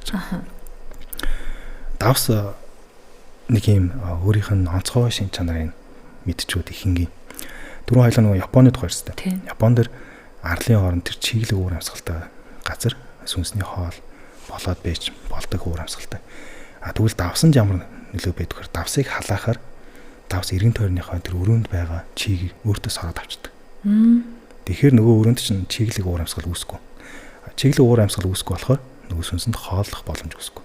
Инхээр энэ өөрөө сүнсийг хоолоор нь боож хөөж гисэн. Боогдоод ахрынхаа явчих юм уу? Яв. Яг тэр хооллохгүй л болохгүй. Яг л тэр энергийн дутагдалд орсон унаад байгаа. Түүнээс энергийн дутагдалд орчоод ингээ бас байгаад байхгүй. Шууд дараагийн өөр хоол руу явна. Тэгэхээр монголчууд яагаад те хүүхдээ ингээд орой уйлаад унтахгүй байх ширгэлдэг тий. Би харцаач яана тийм бай. Яг давсаар давс халаагаа тий 100 дээр ингээд халаагаад ингээд пис паскал дуурч чадаад. Тэгээд тэгснээр дараа яалч хүүхдэн ойлгоход болчдөг. Унтдаг. Энэ чинь цаана яг шинжлэх ухааны бодит физикийн үйлдэл явагдаад байгаа. Түүнээс ийм шашны зан үйлдэл нэг мухарс биш. Давс яг бодит яг тэр тухайн хүүхд ойлгохгүй байгаа ч гэсэн бодит. Жигнэсээ болоод байгаа үйл явдал. Энд юу болдгоор тухайн тэр хүүхдэд ойртсон хий бит тэр муу зүйл нь өөр хэлбэл давс хорчин гэсэн үг. Тэр давсыг ширгээхээр тухайн тэр давс нь тэр нөгөө бит чинь чиглэг бит. Чиглэг болон тосрох бит. Энийг бүр нэрээр ярих ус төрөгч гэж бас ярьдаг. Ус төрөгч буюу шатамхай. Гэхдээ тэр шатамхай хэмжээ тийм газ шиг биш. Маш бага. Харин чиглэг бүтцэн өөрөө давсанд яг химийнхаа уруулаараа давсыг халаахад чигийг өөртөө шингийг авчдаг. Энэ үед тэр давсаа гэрээсээ гарах хэрэгтэй. Тэгэхгүй буцаа тэр давс хөрнө штэ. Хөрөх үед тэр өөрт нь хоримтгдсан нөгөө хий бит чинь буцаа гарчдаг. Хүмүүс ингээ мөнхийн дэндээ байна гэсэн үг. Давс өөрөө халаах үед тухайн өрөөнд байсан хий бит юмыг сорж авна. Гэхдээ тэрийг тэнд байлгаж болохгүй. Гарах дараа нь гаргаж хаях хэрэгтэй. Гэхдээ хол. Хол хаяхтаа бас ингээд зүг чигмэг бас байх уу? Тэр чинь бас л одоо учиртай биз. Зүг чигээс гадна юу хэрэгтэй? Дахиад сүнсний тухай тэр мэдлэгүүд хэрэгтэй. Гараж хайж нэгэд ус руу аваа шидчих болж тээ. Туул гол руу ч юм уу, дунд гол руу. Тэгэхээр тэр хүн яах вэ? Лусын орлол. Нөгөө нэг хоёул түр ярьсан Японы нөгөө нэг лус нь ингээд сүнсүүдийг гаргадаг хүмүүс. Тэмтэй адилхан гадны тэр альбин тэрэнг оруулахгүй байгаа тэр лус чинь ингээд гол усаа манжигдэл энгийн хүн давстан дотор шингээсэн тэр юм хийчихэр лус хийлгэндэг. Тэгэхээр юу гэж хэлэх чинь нөхөр түүн тэр хүүхд ширгэлсэн давсаа гол ус руу хайж болохгүй гэсэн. Дахиад дээрэс нь юм догшин уул ханга хайрхан бас хайж болохгүй. Аль болох тэр өөрийнхөө гэрээсээ хол муу зүгрүүл хэрэгтэй. Гэвч муу зүг гэдэг нь одоо юу гэдэг яг тэр зүг энэ зүг гэсэн юм байхгүй. Аль болох тийм гэрээсээ хол байлхан зүг. Гэхдээ бас нэг өөр арга. Галд өргөх хэрэгтэй. Гэхдээ галд хогоо өргөдөг шүү дээ монголчууд. Гэтэл давс бол болно. Давс өөрөө хог биш. Байгалийн бүтээгдэхүүн шороо. Одоо тэр нөгөө сүнс тэр нь тэгэл ингээл шатчихж байгаа л гэж ойлгож шүү дээ тий. За. Тэгэхээр яг энэ нөгөө нэг энгийн бас дахиад шинжлэх ухаан ярьж байгаа. Халуун орны хүмүүс яагаад халуун ногоо иддэг вэ? Яагаад гэвэл халуун орнд амьдардаг нь яг халуун ногоо иддэг. Бид хоримтлагдсан халууныг гадагшлуулахын тулд халуун ногоо иддэг. Тэгэхээр халуун гэдэг зүйл чинь халууныгаа хөөж гаргаж иддэг тийм. Тэрнтэй адилхан юмыг задлж иддэг гэсэн. Тэгэхээр тэр давсанд хоримтлагдсан байгаа тэр энергийн биетийг галд өргөснөөр гал тэрийг задлж хүчгүй болгож идэг. Ингээд бүх молекулын задлаа ичдэг. Тэгэхээр эргээд бас нөгөө нэг давснаас юм гарчих юм биш үү гэдэг тэр айц чинь тэргээр ингээ хамгаалагдаад галд өргөсөн тэр ширгэлсэн давс чинь тэр айл гэрд хоригдсон зүйлийг аюулгүй болгож байна. Цэвэрлээд өгч байна. За сонсогчдоо энэ удаагийн хөтөч подкастын зочноор аялагч бясалгалын багш Мижид Самдан оролцож байгаа юм. Бид одоо тэрнгийн сэтгэл зүй гэж юу байдаг тухай анх би олж мэдээд уншаад за ерөн сэтгэл зүйтэй холбогдчих юм байна гэж бодсон. За энэ нь мэдээж үргэлжлүүлээд бясалгалтай холбогдсон. Яагаад энэ сэдвийг сонгосон гэхээр сүүлийн хэдэн жил одоо сэтгэл зүйн шинжилгээ ухааныг би сонгож, сонирхож, сэтгэл зүйчидтэй ярилцажсэн чинь буцаад одоо сэтгэлийн эрүүл мэнд гэхээр яалтчгүй энэ бясалгалтай холбогдож орж ирээдсэн болохоор энэ удаагийн зочин ингээд бас уялдаад ороод ирж байгаа юм. Тэгэхээр одоо бүх юм шинжилгээ ухаанаар батлагдсанаар та яриад байна. Одоо айл болгон энгийн хэрэглээнд яах вэ гэдгийг илүү сонирхож байгаа. Бид хоёрын яриаг сонсож байгаа хүмүүс энэ талаар судалсан хүмүүст бол маш энгийн. Энэ хүмүүс энэ намайг одоо ялангуяа энэ эмэгтэй одоо юу асууж байгаа юм гэж бодож байгаа. Гэхдээ яг надтай адилхан төвшний мянган хүмүүс эмэгтэйчүүд сонсож байгаа учраас би энийг ингэж дэлгэрүүлж яриад байгаа шүү. Тийм учраас та түрүү давсаар за одоо хамгийн ихэнд яаж ингээ ариу тугахгүй тэнд гэрт байгаа муу муухай юм явуулахыг л бодож байгаа. Тэгэн гууд орон сууцны айл давсаа яаж халааж тийм ээ. Яаж ингэж за шатаахыг нь бол ойлгочлоо. Баашаа хороолд байгаа айлууд яаж ингэхүү гэд нөхцөл байдалд нь тааруулаад энгийн шүлээд тайлбарлаж өгөөч. Энэ одоо бас нэг өөр өөртөө хийж байгаа засал гэж ойлгож байна шүү тийм ээ. Тийм. Гэхдээ засал бүрийн хамгийн дээд засал бол хүний өөрийн сэтгэлийн засал, сэтгэлээ зөв засах хэрэгтэй. Сэтгэлээ засч чадаагүй учраас одоо энэ арга хэрэгжилж гэсэн үг. За ер нь тийм байл шүү. Тэгэхээр давс бол айл болгонд байдаг энгийн зүйл. Гэхдээ том ширхэгтэй далайн давс нь илүү хүчтэй байдаг шүү. Энгийн хоолны нутаг давс биш. Том ширхэгтэй тэр далайн давсыг зүгээр хайрлын тавган дээр хуурай гарна халаана. Тэгээ халаагаад тухайн тэр айлд яг тэр болохгүй бүтэхгүй байгаа энерги хоригдлогдсон тэр мэдрэмж төрөөд байгаа хэцүү байгаа өрөөндөө тавина гэсэн. Хайрлын тавтайгаа авчиад ингэж болж байгаа. Энэ үед мэдээж тэр давсыг бүр ингээ хит их улаастал нь халах гэсэн үг бол биш. Зүгээр бүлээнээс жоохон илүү халуун бүлээн болгох гэсэн. За энэ ингээ арга айл болгонд хэрэгжих боломжтой. Гэтэл ингээд нөлөөлөхгүй бол яах вэ гэдэг асуудал. Ингээд нөлөөлөхгүй бол яг бодит эн чинь өөрөө физик бит учраас физик аргаар л үзнэ. Яагаад гэвэл хамгийн хүчтэй аргыг одоо монголчууд хүсдэг шүү дээ. За наадах чинь яг ингээд ингээм ийм энгийн аргууд яг чи надад зүгээр хамгийн хүчтэй арга хэлээд үг. Хамгийн хүчтэй арга нөх аянга байгалийн. Яг бол тухайн сүнс чинь өөрөө байгалийн физик бит. Түүнээс ийм харгаагаас ирсэн зүйл биш. Дэлхий дээр үүсдэг байгалийн систем. Энэ өөрөө юунд бас ингээд устдах боломжтой хэр байгалах юмдаа л устна. Байгалийн жамаар. Энэ аянга. Аянгийг монголчууд ингээд бас хэрэгэлдэг. Яаж хэрэгэлдэг вэ нөгөө нэг хөдөөний айлууд ингээд гэрт нөгөө төмөр хөрөө монгол айлууд хаалганыхаа дээр тавьчихдаг тийм хийцэн байдаг. Гэтэл яг төмөрийн тэр хөрөөн тэр муу ямиг зайлуулад байна гэж буруу ойлгодог. Хөрөөгөр ингээд баг хэрчээд байгаа мó. Хөрөөдөд байгаа мó үгүй. Хөрөөний ирэнд ямар ч ач холбогдол байхгүй. Юунд гэхээр нөгөө нэг металл, хим, физикт нь л байгаа.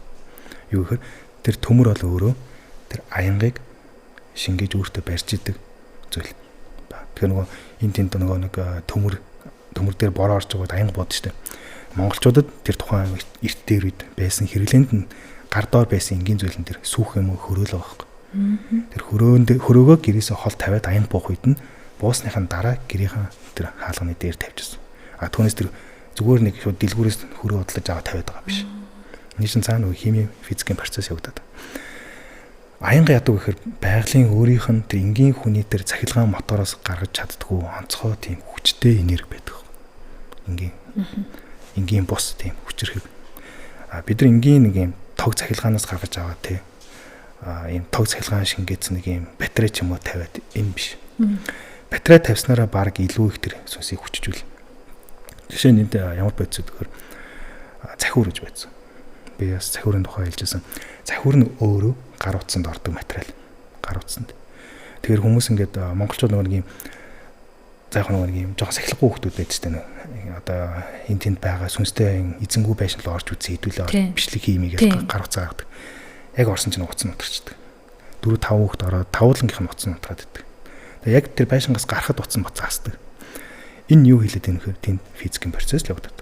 Буюу тухайн гар утсанд нь байсан тэр цахилгаан цэник буюу цахиурт нь хадгалагдж байгаа тэр атомуудад хоригдлогдсон энергийг тухайн тэр бие дотор байгаа нөгөө энергийн тусагдалд орсон тэр маш та үргэлж хасах зэнэгтэйгээ бусдын энергийг хооллох гэдэг. Тэрэнд чинь хоол болоод байгаа юм. Тэр яаж вэ? Тэр хүүхдүүдийн жишээ нь тэр сахилахгүй хүүхдүүд ингээд зэнгүү байшинд ороод яхад орж ирэхэд гар утсанд нь цахилгаан энерги. Хурдан хугацаанд тэр сүнс хооллох хэрэгтэй учраас гар утсны энергийн сороод авчдаг. Тэр үед нөгөө хүүхдүүд чинь нөгөө сүнстэй байшин бичлэг хийх гэдэг утас нь ажилтдаг. Бүгднийх нь утас нь гасахгүй. Тэгээ яг байшингаас гарангууд утас нь хасаад эхэлдэг. Яг нөгөөдг нь тэндээ үлдсэн баг. Тэндээ үлдсэн өөртөө гараад ирсэн. Энэ үед утас нь хасч эхэлдэг. Энд ямар нэгэн тийм хурс биш. Энэ дандаа физик шинжилгээ ухааны үйл явдал болоод. Тэгэхээр түрүү хоёул ярьсан аянгийн тухай. Тэгэхээр аянга маань болохоор энэ батарейтай холбоог цахилгаан тийм цэник өгдөг зүйл биш. Эсэгээр устгаж идэг, цэвэрлж идэг зүйл. Тэгэхээр энгийн хэрэглээнд аянгыг яаж хэрэглэдэг вэ? Би бас өмнө нэг бичвэр дээр оруулж ирсэн Тэнгэрийн сум гэдэг. Тэнгэрийн сумын тухай хүмүүс маш олон өөрөөр ойлголттой байлаа. Байдаг юм уу тэр яг биет одоо аянга буусан газар очиж хайж явсан удаа байна би. Яг ингэдэг тэр зориудаар өөрөө өгснээр хийж болно. Ааха. Түүнээс нөгөө нэг яг үйлдвэрлэж биш.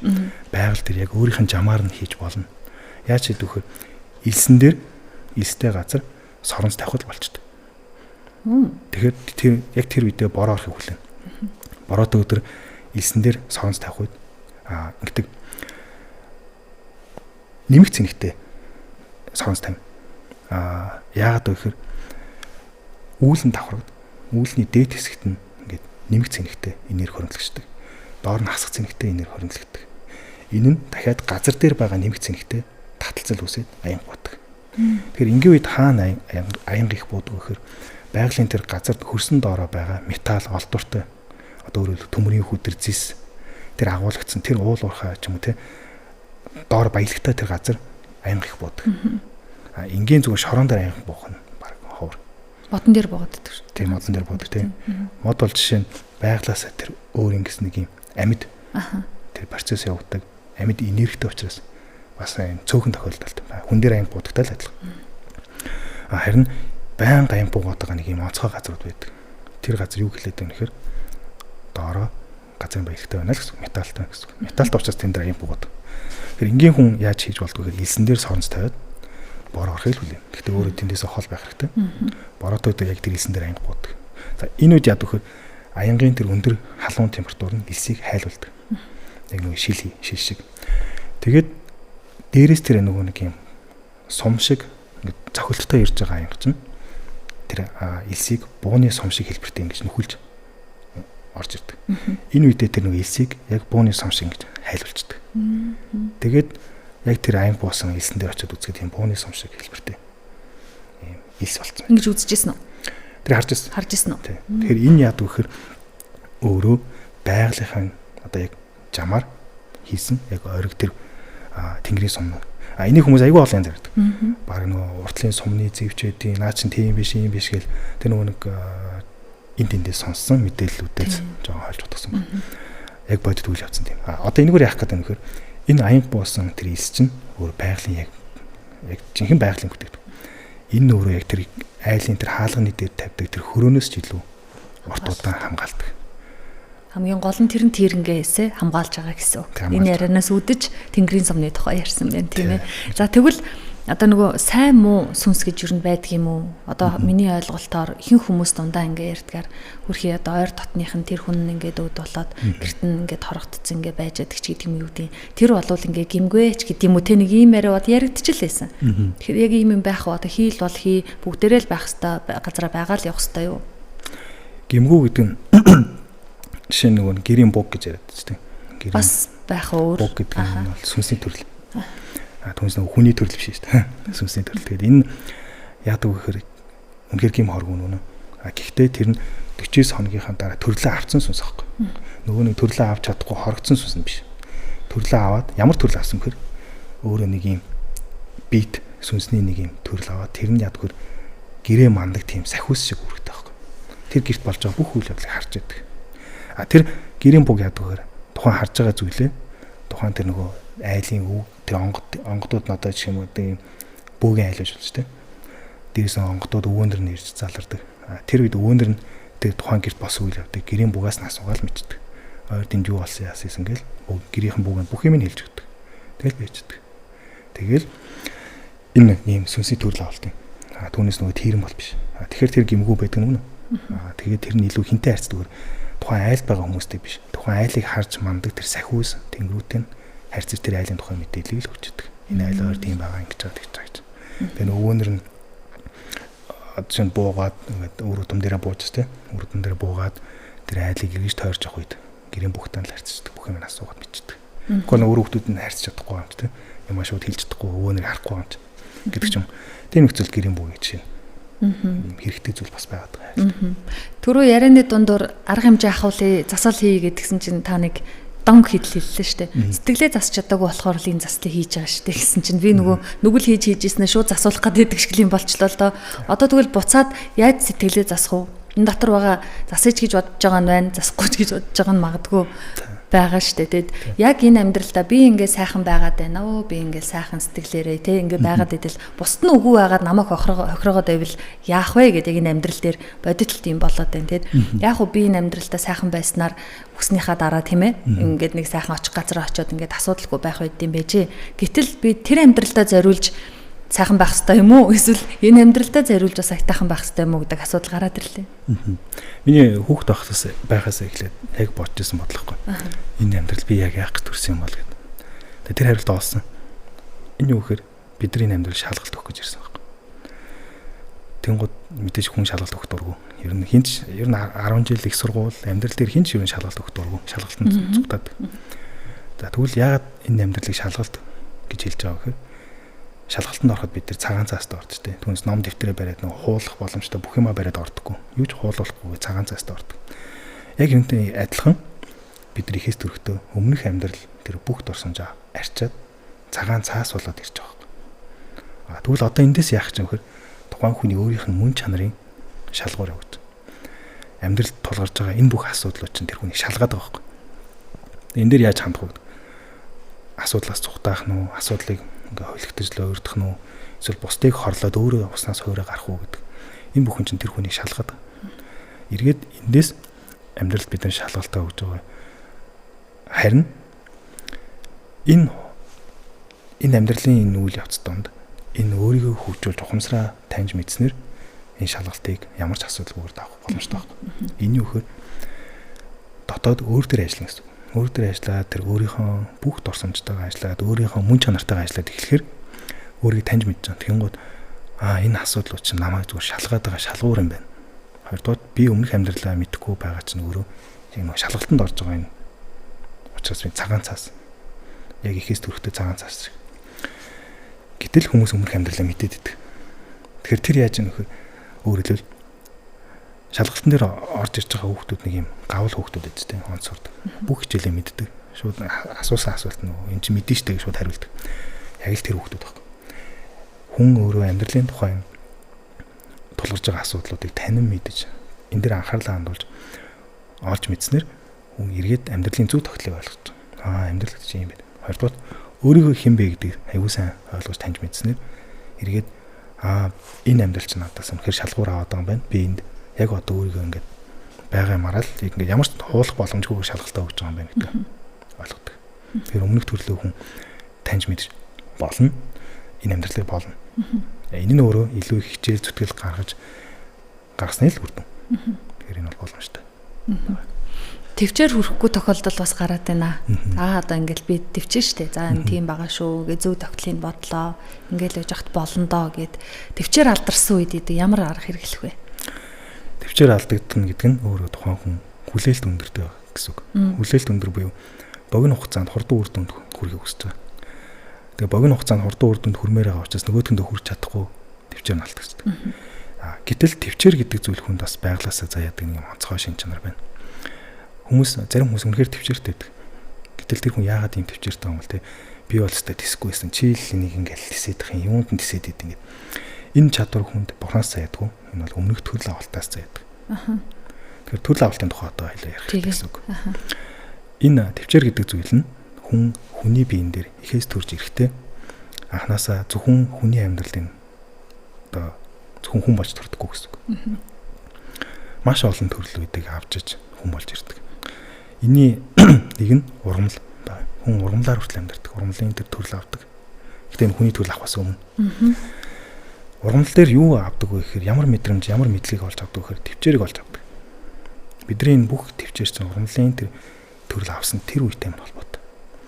За яа тэгэхээр ургамал нэг газараа үр болоод мэдлсэн цагаас эхлээд үрэн ургаад тэр ургасан ургамал насан туршдаа тэндээ хөдөлгөөнгүй байдаг.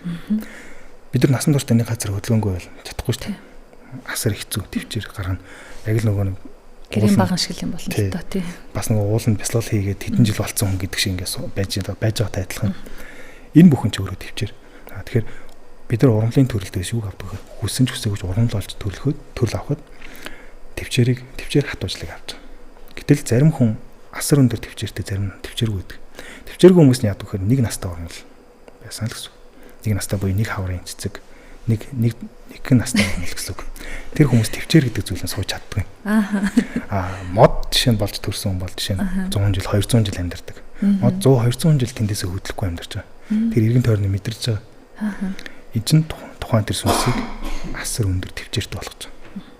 Асар өндөр төвчээртэй эргээд энэ сүнсэнд хүний төрөл авахдаа аюул төвчээртэй болцсон байдаг. Тэгэхээр энэ төрөл авахд чинь бидэрт нөлөөлж идэг. Дахиад эндээс ургамлын дагаа юу гэдэг вэ? Бас шууд хүн болдог үгүй. Ургамл болсны дараа амтан болдог. Ямар амтан гэхээр халуун эсвэл хүйтэн цустай. Халуун цустай амтан, хүйтэн цустай амтан. Халуун цустай амтан болно гэдэг нь үр төлөө хайрлж, хамгаалж, үр төлөвийн төлөө тэмцдэг амтан байдаг бол хүйтэн цустай нь үр төлөө идчихдэг. Жишээ нь аалз ч юм уу тийм. Үр төлөө идэнэ. Энэ нь өөрөө яадаг вэхээр бид нар амьдрал дээр янз бүрийн хүмүүстэй таарлаж зарим хүмүүс үнэхээр муухай сэтгэлтэй хүйтэн хүмүүс байдаг. Тэр хүний өмнөх төрөлтэй ч холбоотой байж болно. Тэгэхээр энэ яагаад амьдралд сайн хүн, муу хүн хоёулаа төрөөд байгаа шалтгаан чинь төрөл авалтай холбоотой. Яагаад тэр хүн дадлаа өөрчилж чадахгүй ингээд эсэргүүцээтэй чинь ингээд өөрчилж наадах зүгээр хайчаач гэхэд хайж чадахгүй. Үгүй би энтэй заавал үзэлцэн би энэний аннаас заавал хариугаа авч гэдэг юм. Тэр хүн тэгээ бяцлаглаар хичээлдэж ч дэмэр авахгүй болж таарах нь уу? Угаасаа л хүйтэн цустай төрөлтэй байсан бол бистол болно. Болох уу? Юу нь болно гэхээр илүү их хугацаа шаардна. Өөрөөр хэлбэл тэр урт хугацаанд сургасан тэр буруу дадлыг арилгахын тулд тэр хэмжээний дахиад цаг хугацаа зарцуулна. Зарим хүнд бол угаасаа буруу дадал байхгүй байгаа үед тэрийг өөрчлөхөд амархан байгаа. Богино нэг сар, 2 сар, эсвэл 1 жил, 2 жилийн бяцлал хийхэд болчихж байгаа. Зарим хүнд ингээд 5-10 жилийн тэр хүнд хэцүү амьдрал туулах шаардлага гараад байдаг. Тэгжээж тэр хүн энэ бүх муу сэтгэл хайж чаддаг. Тэгэхээр хүн дээр өөр байдаг. Энэ үед хүмүүс нөгөө хүлээлт нь өндөр тавьчихаараа нөгөө төвчээр нь хүрэхгүй хайчдаг. Тэгэхээр хүлээлтээ бас зөв тавих хэрэгтэй. За бүр сонирхолтой явсан. Та ярилцлага эхлэхээс өмнө хоёулаа ярьж байхад гэсэн шүү дээ. Ер нь ямар мэрэгжилтэй юм бэ гэд их сонсч байсан гэдгсэн чинь үнэхээр одоо 20 жилийн өмнө бяцлал хийсэн байна. Та дээрээс нь аялагч гэж байгаа. Энэ тэнд улсуудаар аялж байгаа бичлэг дүрсүүдийг би бас харсан. Тэгэхээр энэ та мэдээллүүдээ хаанаас яаж судалдаг юм бэ? Таны багш өөрийгөө хөгжүүлж байгаа хэрэгсэл чинь яг юу юм бэ гэж бүр өөрөө ирэхгүй асуумаар санагдчихэв. Яг шашин юм уу те шашны ном сод руу уншаал ингээл шашин талаасаа тайлбарлаад идэв юм уу гэсэн чи бас үгүй. Тэгсэн хэрнээ ялчгүй ярьж байгаа юмнуудаа ингээд шинжлэх ухаан физикээр ингээд нотлоод байгааг чи харахаар одоо эрдэмтэн юм уу? Ингээд үнэхээр асуумаар. Яаж судалгаагаа хийдэв бэ? Энэ ингээд түрүүн би ярьжсэн борцоо болж байгаа. Яа альвэ зүйлийг үнэн бодтойр нь байгаа зүйлийг байгаар нь олж харах хэрэгтэй. Гэтэл бидний нүд тэгж харж чаддаг. Жишээ нь бидний нүд интернет Wi-Fi долгионыг харж чадахгүй шүү дээ. Бидний нүдэнд харагдахгүй ингээд бидний эргэн тойронд явж байгаа. Тэгвэл энийг юу хардаг вэ гэхээр бидний ухамсар оршиж байгаа энэ ухамсарыг тэр энэ нэг юм тархин дотор байгаа борцоо болж байгаа. Энэ өөрөө долгионыг хүлээж авч хардаг. Тэгвэл хардаг гэдэг нь юугаар нотлох юм гэж. Айгүй ингийн хүмүүс зүудэндээ юм хардаг. Хүн нүдэн анцсан бас зүудэлж явахдаа хүн унтж явахдаа нүдэн анцсан байна. Нүдэн анцсан байгаар нь тэр хүн яагаад юм хараад байгаа. Үнэхээр хүн зөвхөн нүдэрээ л юм хардаг, өөр юмар хардггүй штэ гэж хүн боддог байл. Тэр хүнд би шин та яагаад тэгвэл зүудэндээ хараад байгаа. Зүудэндээ тань нүд нээлттэй байсан юм уу? Та зүудэндээ ингээд тэр нүдэрээ нэг хараад байгаа юм шүү дээ. Унтж явахдаа нүд чинь анаатай байхдаа юм бүхнийг хараад байгаа. За одоо энэ яг юу хараад байгаа? Таны нүд хараагүй тэгвэл юу харсан байх вэ? Энэ таны борцоо бусчаанд ирж байгаа долгион тархинд тэр дүрслэл болж хувираад байгаа. Тэгэхээр энэ эргэн тойрноос ирж байгаа мэдээллүүдийг бид нар нүдэрээ харж чадахгүй байгаа тэр мэдрэмж мэдээллүүдийг бидэрт юу ингэж дамжуулж хүргээд байна вэхээр борцоо болж байгаа. Тэгэхээр та асуусан нөгөө Энэ бүхнийг хаанаас олж мэдээд байгаа юм. Энэ бүхэн бидний эргэн тойронд байна. Зөвхөн надад те ингээд зөвхөн надад л ингээд оногдсон. Бусад хүн байхгүй тийм ховор нууц мэдлэг биш. Хүн болгонд боломжтой. Яг бол хүн болгонд борцоо болчихоо байна. Ихээс дөрөвт. Тэгэхээр энэ борцоо болчихоо маань энэ мэдээллийг чинь хүлээж аваад байгаа антин. Гэсэн. Тэгэхээр энийгээ идэвхжүүлснээр хүн энэ мэдээллүүдтэй холбогдож эхэлдэг. Эндээс өөр ингэсэн тэр их сурвалж олж авч байгаа. Эндээс тань мэдж байгаа. Тэгэхээр тань мэдхүүл явцсан өөрөө шашин биш байхгүй. За тэр шашнаар ингэдэм байх, тэгдэм байх гэдэг юм тий. Одоо гэдэг ингээд энэ борцоо болж байгааг идэвхжүүлснээр шашны мэдээллүүд орж ирдэг. Бодит шинжлэх ухааны мэдээллүүд орж ирдэг. Энэ нь өөрөө шашинтайгаа шинжлэх ухаантайгаа холбогдож байна. Холбогддог тийм ээ. Холбогддог. Ийм учраас анх ойлголтын тэр эхэлж байгаа хүнд шашин талаас нь ярих нь димээ. Шинжлэх ухааны талаас нь л ярих хэрэгтэй. Тэгжээж илүү ихтгэл үнэмшилтэй, илүү анхаарал төвлөрч яг ингэ сонсож байна. Би бас яг тэгж байна. Эхлээд юу ч болох бол гэлээ зүгээр л сонирхоод л байдаг. Одоо ингэ зүг чи гарч ирж байна. Та сая ингэ төрөл авах тухай ярьлаа. Өмнө нь ийм байсан юм байна. Яг ингэ нэг нүд ингэ жоохон тэлээд урагшлаж байгаа юм шиг мэдрэмж надад төрөөд байна. Ямар сони ингэж бодогдоод тэгснээ хүн нас орсны дараа 40 хоног 7 хоног гэд ингээд бас өмнө нь ямар байсныг болоод цаашаа ямар байхыг ярьчлаа. Тэгээ энийг ингээд мэдээд хүмүүс дамжуулаад байгаа хүний хувьд тийм ээ. За өөрөө бол та өөрийнхөө очрыг болоод ингээд болчихж байгаа юм. Бусад хүмүүсийг яанаа гэж бодож байгаа юм хэр их байдаг вэ? Яг одоо хамгийн их санаа зовж байгаа нь сэтгэл дээр үйлдэл дээр аль нь вэ? Энэ ч буруу та энэ одоо яг инглээ шигээ явж ийн гэдээ одоо мэдээд штэ нэг талаар бол харж байгаа мэдж байгаа бол санаа зовдгоо. Яагаад санаа зовдгоо гэхээр энэ амьдралын зам хин нэг хүн зовж байгаа нь амьдралын зам, хин нэг хүн жаргаж байгаа нь амьдралын зам. Бид нар үйлийнхээ үрээр энийг эдэлж байгаа учраас тэр хүн хийсэн үйлийнхээ үрээр эдэлж байгаа болохоор би энд зовоод идэггүй. Тэр хүн хийсэн буйныхаа үрээр жаргаж байгаа учраас бас энд хатархаад идэв. Ер нь юунд санаа зовдөг гэсэн. Амьдрал болж байгаа энэ бүх сөрөг зүйлсүүд өөрийн сэтгэлийг засч чадаагүйгээс болж байгаа болохоор энэ санаа зовх шаардлага. Юунд санаа зовх вэ? Өөртөө. Миний хувьд нэг ийм баримтлаг зарчим байдаг. Хүн болгон усанд живж байгаа. За энэ ямар ус вэхээр зовлонгийн далай. Зовлонгийн далай буюу хүн болгон зовлон ба. Эндээс эхлээд хүн хэн зовж байгаа? Би зовж байгаа. Тэр хүн зовж байгаа, би бүгд зовж байгаа. Хүн юу гэж боддог вэ? Эхлээд хүнийг аврах гэдэг. Хөөхий тэр минь энэ минь гэдэг. Хөөхий тэрийгээл нэг болгочвол би яах вэ? Гэтэл адилхан хоёулаа тэр зовлонгийн талаар живж байгаа байхгүй. Тэгээд өөрөө живж байгаа хэрнээ тэнд бас нэг живж байгаа хүнийг аврах гэдэг хараад байгаатай адилхан. Тэгэхээр эхлээд өөрийгөө аврах гэж. Эхлээд өөрийгөө аварсны дараа бусдыг аварна. Тэгвэл өөрийгөө аврах тэр аргыг бусдад зааж өгөх гэдэг байхгүй. Тэгвэл би өөрийгөө авраагүй. Өөрөө аврагдаагүй гэж яаж би бусдад тэр аргыг зааж өгье. Тэ. Ингэдэм маа гэж хэлснэ. Ингээ өөрлөө насан ч өөрөө адилхан усан дотор живж идэг. Хамт хүүхдэрэл ч юм.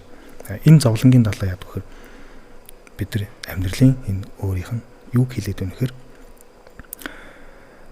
масс жин дахиад физик зовлон гэж үе масс жин бид нар яагаад энэ сандал дээр сууж байгаа өөр ингэсэн масс эзлэхүүн жинтэй учраас масс эзлэхүүн жингүү байсан бол агаарт хөвж байгаа байсан бид нарт ямар ч асуудал байхгүй байсан асуудал юун дээр үүсэж байгаа массан дээрс үүсэж байгаа энэ амьдралд хүний сүнсэнж физик бит махан биенч физик бит бүгд физик бит энэ нь өөрөө хүнд зовлонгол бий болгодог биетэй учраас. Тэгэхээр бид нар яах ёстой вэ? Энэ биеэс ангижирна гэсэн. Биеэс ангижирхаар яаж ангижирдаг вэ гэхээр ухамсарлуугаа шилжинэ гэсэн. Өөрөлд ухамсартайгаа холбогдож ухамсарын түвшний амьдралд холбогдохоор массаас чөлөөлөгдөж. Массаас чөлөөлөгдөөд гэрэл болж хувирж. Гэрэл өөр ингэсэн жин байхгүй. Масс байхгүй гэсэн. Тэгэхээр гэрлийн тухай ярьдаг. Энийг шашин талаас нь биш.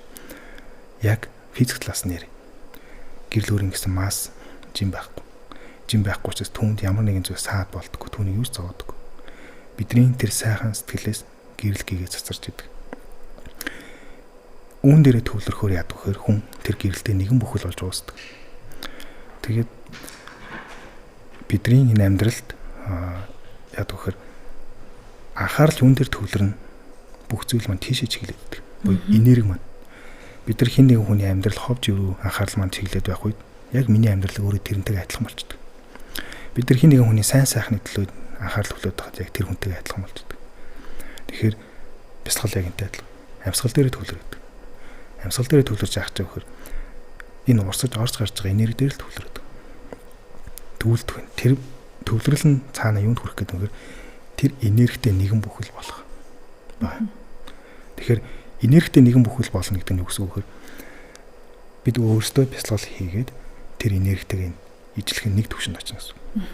Энэ нь өөрөө бидний зовлонгоос гарах арга зам байх юм. Тэгвэл бид нар энерги биш юм бит байдаг. Маста жинтэй. Одоо атом молекул байдаг гэсэн. Энэ атом молекул байгаа үед байнга нэгээс нөгөө рүү шилжиж идэг. Байнга нэг өөр биетэд татагдж идэг. Энэ таталцсан нөгөө бидний сэтгэлд байдаг нөгөө хүсэл шунлахгүй. Тэнд нэг брендийн зүг, энд нэг брендийн гар утас, энд нэг машин. Энэ яг бидний тэрлүү таталцаад. Тэнд нэг маста бит, энд нэг маста бит хоорондоо таталцаад. Эндээс зовлон үүсэж байгаа. Гэтэл энэс чөлөөлөгдөхөд хүн ухамсар дээр төвлөрөхөд биегүү төвшөнд энэ бүх зовлон алга болчихж байгаа. Гэхдээ одоо миний ойлгож байгаагаар тухайн бясалгал хийж байгаа хугацаанд гэж ойлгож болох уу? Одоо тэгээд яг энэ гэрлийн төвшөнд хүрч юуж бодохгүй төвшөнд хүрэхийн тулд бас их цаг хугацаа шаардлагатай байна. Одоо нөгөө төрөл авснараа үзэх юм бол хүтэн цустай бол бүр мүдгүүнэ штэ тий. Тэгэхээр ямар нэг хүн бясалгал сонирхоод нэрээ бас нэг тийм тайван байхыг хүн болгон хүсэж байна. Өдөрт нэг хэдхэн минут нүд чихээ амраа гэж бодож байхад ч одоо наадах юм болыг хүсэж байна л да. Тэгэхээр хэдийн хэмжээний хугацаа шаардлагатай вэ? Тухайн хүнээс шалтгаална. Одоо чамаас шалтгаална гэд намайг тэгчих юм бол надад жоохон гонсгордуул байна. Тэгээ би яг зөвлөр өөрийгөө мэдэхгүй байгаа болохоор хүмүүс нөгөө бодтой баталгаатай хугацаа өсч байгаа тийм. Яг 1 жил юм уу 2 жил надад хилээд өгч байгаа. Тийм. Нэг жоохон найрлага байна уу гэдгийг мэдчихмээр л байна тийм. Тэгэхээр бясалгал бол тухайн 1 жил 2 жил хийгээд дуусах зүйл биш. Бясалгал хүний амьдралын турш хийх үйл явц процесс. Тэгэхээр эндээс хугацаа асуух нь том буруу. Яг хэрэгтэй вэхэр би 1 жил хийгээд болчоо гэдэг сэтгэлээр хийх хэрэггүй. Харин бясалгал гэж юу юм гэдгийг ойлгочхоор хүний амьдрал нь өөрөө бясалгал болчихж байгаа. Хүнд өдөрт хийдэг зайшгүй хийдэг 4 зүйл байдаг. Унтах, идэх, суух, явах. Энэ 4 зүйлийг бясалгал болгож хөргөж болдог. Ингэснээр яадаг вэхэр би 1 жил 2 жил хийгээд болох ш. Насан туршдаа хийж болчихж байгаа. Унтах маань өөрөө бясалгал, идэх маань өөрөө бясалгал, суух маань ч гэсэн бясалгал, явах маань бясалгал. Тэгэхээр миний жишээ нь аялал хүртэл бясалгал болчихж байгаа. Аялаад явж байгаа маань бясалгал, очоод тэнд хоол идэж ууж байгаа маань бясалгал. Тэгээ тэндээ суугаад амарж байгаа маань бясалгал. Тэгээ тэндээ унтаад хоноод амарж байгаа маань бас бясалгал. Тэгэхээр хүний амьдрал хугацаанаас ангижрах хэрэгтэй. Бясалгалын хугацаанаас ангижраад харин үйл явц дээр тэр үйл явцтайгаа уусах хэрэгтэй. Уусч байгаа хүний амьдрал тэр чигтээ бясалгал болчихдог. Тэнгууд унтаад бясалгах, суугаад бясалгах, тэгээ яваад бясалгах эдрийг тусдаа нэг юм цан хөвөл юм уу, шашин юм уу гэж хардаг. Энэ тийм ш. Тухайн анхаарал төвлөрөхийг л хэлж байгаа. Унтж байхдаа анхаарлаа төвлөрүүлнэ. Сууж байхдаа анхаарлаа төвлөрүүлнэ. Явж байхдаа анхаарлаа төвлөрүүлнэ. Идэж байхдаа анхаарлаа төвлөрүүлнэ. Энэ 4 зүйл дээр хүн анхаарлаа төвлөрөөд байхаар амьдралынхаа тэр хор мөч өдөр бүр утга учиртай өнгөрдөг. Яг бол хүн эзэн хоолоо сандаг, явсан газраа мэддэг. Тэгээ унтж байхдаа зүудэлтэн зүудээ сандаг. Сууж явах тэр үйл явдлуудыг тухайн өрөөнд болсон үйлүүдийг маш сайн сандаг. Тэгэхгүй бол бид нар ирээдүйд дандаа ингээм амьдрал маань чиглээд байгаа шнэ. Ирээдүйд за нэг 2 жил тесчих юм бол 3 жил тесчих юм бол нэг лизинг ингээд дуусгаад нэг тэгчэндээ ингэлчэндээ 3 жилийн дараа ингээм амьдралаа харахаар нөгөө 3 жил яаж өнгөрсөн сандгүй. Цалингаас цалингийн оронч зээлээс зээлийн орон явцсан тэр амьдралыг тэр хүний 3 жилтэй хайр хугацаа. Энэ 3 жилийн хүн ирээд ботгоо сандгүй. Гэтэл насны эцэд юу гэж боддог вэхээр хайр амьдралтай би яг юу хийсэн бэ гэдээ өөрөөсөө асуусан чинь хийсэн юм байдаггүй. Зүгээр лизингээ төс дуусаад тэтгэвртэ гарсан л байдаг. Тэгээ энэ яг би ихэс төрөхтэй тэтгэврт гарах ч л энэ амьдрал төрсөн юм. Тэгээ миний амьдралын зорилго тэтгэврт гарах юм уу гэж. Үгүй шүү дээ. Тэр амьдралд болж байгаа үйл явцаас аз жаргалыг мэдрэх, тэр халуун дулаан хайр, тэг гэр бүлийн аз жаргал энэ бүхний чинь мэдрэх гэж энэ бүхнээс тэр амьдралын утга учирыг ойлгож таньж мэдэх гэж амьдарч байгаа шин. Гэтэл лизинг төлөх гэж тэтгэврт гарах гэж амьдраагүй. Тэгэхээр амьдралдаа энэ хийж байгаа үйлдэлээр анхаарлаа төлөвлөлчөд болчихсон. Энэ нь өөр амьдралын цаг хугацааг дэмий өнгөрүүлдэг. өдөр тутам бясалгалтай орчдөг. Баян болчоол аялна, мөнгөтэй болчоор жаргандаа гэдэг бол одоо ёстой худлаа юм байлээ шүү дээ гэдгийг хүмүүс ер нь мэдчихэж байгаа баха. Тэгээ түрүүн яриан дундаа үүлийн үрийн тухай ярьсан шүү дээ. Ерөөсөө санаа зовдгоо угаасаа үүлийн үрээрээ байгаа. Тэр хүн идэлх ёстой юм идэлж байгаа гэсэн ойлголт байдаг сонсч ирсэн. Тэгсэн чинь одоо би ч юм уу те залуу наснда ерөөсөө үйл үрийн тухай бодохгүй баах юм хураачилтэй те тэрийгэ магадгүй өөрөө идэлж дуусахгүй байжгаад нөө үлийн үр өвлөгддөг тухай үлийн үрээс хугслах тухай бас ойлголт байгаад байдаг штэ. Тэгээ үр хүүхдэд маань очичгуудээ гэсэн айлт ер нь эцэг их болгонд байдаг. За өөрөө ч яах хүүхэд үр хүүхд маань л гэж амьдэрдэг штэ.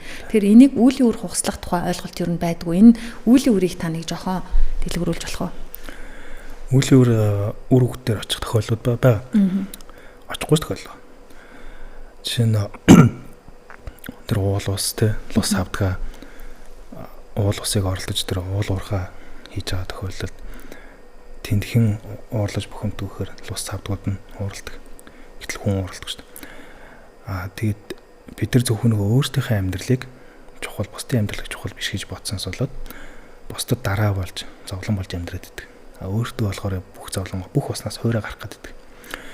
Тэгээд энэ сэтгэл нь л өөрөө тэр үйл үрийг л бий болгодог шүү дээ. Үр хүүхдэд маань дахиад өөрт нь хураасан тэр үйл үр. Үйл үр дээр бол ярил бас их зүйл байгаа. Тэр үйл үр ер нь хаана хураагдсан юм бэ гэж. Тэ. Үйл үр ингээд хаалга андуурдгийн үсний ширхгээс нарийн ингээл хүмүүс яриад байна. Яг тэр нь хаана юу байгаа юм тэ. Яг хаана вэ? Энэ ингээд үзүүлээч. Тэр нь хаана байдаг вэ гэхээр хүний энэ хүрдэн дээр хоригдлогдоод байна. Хүрд 7 хүрд.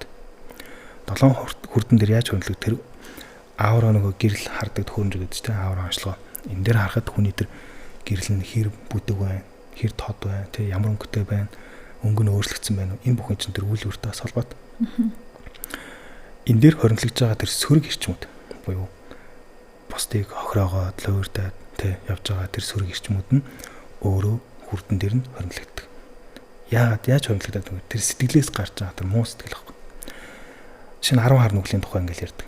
Тийм нүгэл, тийм нүгэл гэдэг. Энийг битгий хийгээд байдаг. Гол зорилго нь тэр тухайн хүнийг хүрдтэй л холбоотой. Хүрдэн дээр нь хоригдлогдоод байгаа тэр хар юм энергийг хоригдлуулахгүй тулд анханаас нь тэр үүсэхгүй тулд битгий нүгэл хийгээд байгаа болохоос бас яг бусад хүний төлөө хэлээгөө. Яг тэр хүний өөрийнх нь төлөө хэлээд байгаа байхгүй.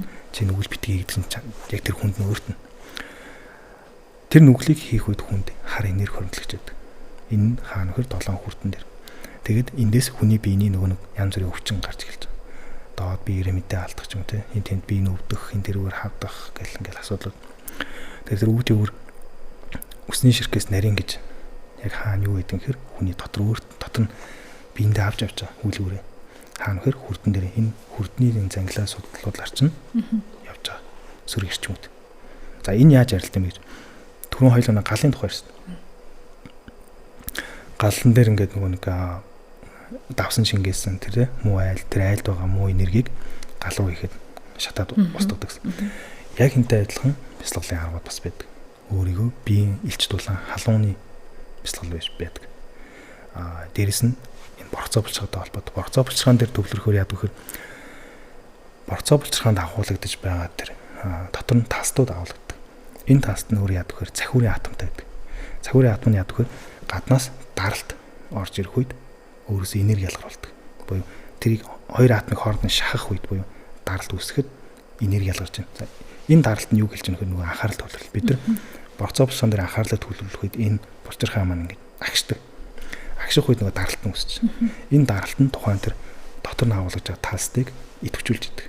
За тэгвэл энийг энгийн амьдралд бид нар яаж ойлгож болох вэ? Энгийн бас нэг хэрэглээ. Дээр үед нөгөө нэг одоож байдаг хуруу батарей. Нөгөө цагны ингээ батарей зогсцсон үед дээр үз ингээд гаргаж ирээд хаздаг. Хазах буюу даралт үүсгэж байгаа. Энэ даралтыг үүсгэсний дараа буцаагаад батарейгаа цагийн дахид цаг нь ажиллаж идэг. Уг нь тэр батарей дууссан байгаа шүү дээ. Цэнгийн дууссан байхад тэр хадсны төлөө энерги гараад байгаа ч юу гэхээр хоёр дотор нь агуулгаж байгаа атомууд даралт мэдрэх үедээ, даралт авах үедээ өөрөөс энерги ялгаруулдаг. Яг л энэ процесс хүний энэ борцоо булчирхаан дээр явагддаг. Энэ нь өөрөө яадаг вэхээр бид анхаарал төвлөрлөөр борцоо булчирхаанд төвлөрүүлэхэд даралт үүсдэг. Энэ даралт нь дотор нь байгаа тэр тастуудыг идэвхжүүлснээр гэрэл ялгаруулдаг энерги. Энэ гэрлийн тусламжтайгаар тэр өөрийн дотоод үйл өөрийг шатааж устгах боломжтой байдаг. Ийм энгийн бодит аргууд Тэгээ энэ гэрлийг хүн харсан хүмүүс зөндөө байдаг. Хүмүүс бяцлал хийгээд би нэг юм нүдэн амжаас гинт юм гэрэл ассан цагаан өнгийн гэрэл харсан гэж ярьдаг. Тэр гэрэл мөн анхаарал төвлөрөөд энэ нүдтэй ойролцоо борцоо болчиход байгаа. Тэр борцоо болчихоос нүд рүү ийм гэрэл мэдрэгч байгаа. Нүдэнд харагдаад байгаа. Энэ тухайн хүний борцоо болчихгаа идэвхсэн тохио байгаа. Тэгэхээр гэрэл харсан хүмүүсийг борцоо болчихгаа идэвхсэн гэж ойлгож байна. Нөгөө энергийн тухай ярихаар лаа бас гараад ирдэг штэ. Тэгэл ямар ч учрын одоо ер нь өнгөцгөн мэддэг хүн ч гэсэн илүү судлаад цаад агуулгыг мэдж байгаа хүмүүс ингээ өнгөөр нь ялгаад лаа асаагаад байдаг. Тэгсэн чинь магадгүй те тэр энергийг тэнцвэржүүлэх гээл одоо энергийн вампир гээл ойлголтууд одоо зөндөө их байна штэ. Тэрийг заа зангил бит хоёр харшилдаад харал тийм юм байна да гээл амьдрал дээр өнгөцгөн тайлбарлал ойлгоол яваад байдаг. Цаагаараа энэ гал лаа бас их учир нөлөө үзүүлдэггүй. Та энгийн амьдралтаа нь уялдуулаад хэлэхэд лаагаар одоо энерги тэнцвэржүүлэх байдаг юм уу? Нэг ийм засал маягийн юм. Лаатай холбоотой бяцлал байдаг. Гэхдээ нэг юм анхаарах нь үнэртэй лаа байх хэрэггүй. Ямар зүрийн үнэр гаргадаг лаа. Үнэр нь өөрөө дахиад химийн молекул учраас энэ үнэрээр нөгөө нэг сүрэг эрчимтэй альбин тэрэн хоолдог. Бид нар нөгөө нэг ямиг зайлуулах гэдэг гэсэн чинь улам хооллоод байгаа юм. Үнэртэй лаа бол үнэргүй лаа бол бас нэг өөр. Хооллолт нь бас арай өөр. За дараагийнхны үхээр тэр лаагаар ариусгах зүйл гэж байна. Бас ариусгахгүй зүйл гэж байна. Лаасаад миний тэр гим нүгэл бүгд алга болчихгүй л асуухгүй шүү дээ. Хүн өөрөө хичээх хэрэгтэй, сэтгэлээ зөв засах хэрэгтэй.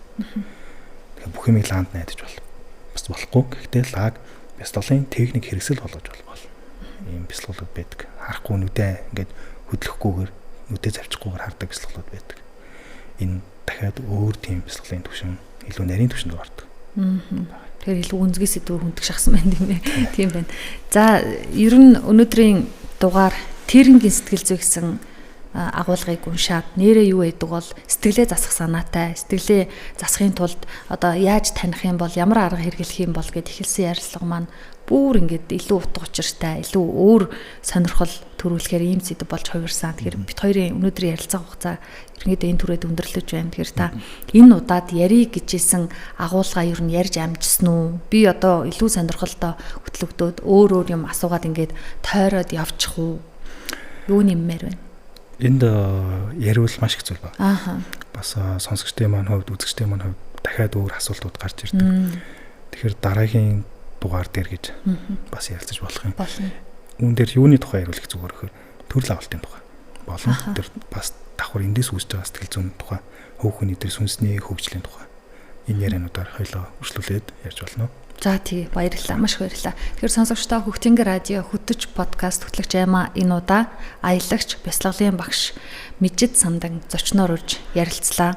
Тэгээ дараагийн дугаараар бид өөр сэдвээр ярилцахаар боллоо. Сонсогч таач гэсэн энэ сэдвийг одоо YouTube-ээр үзээд доор нь асуултуудаа бичээрэй. Дараагийн дугаар ямар байх вэ гэд асуултууд угаасаа гарч ирдэг.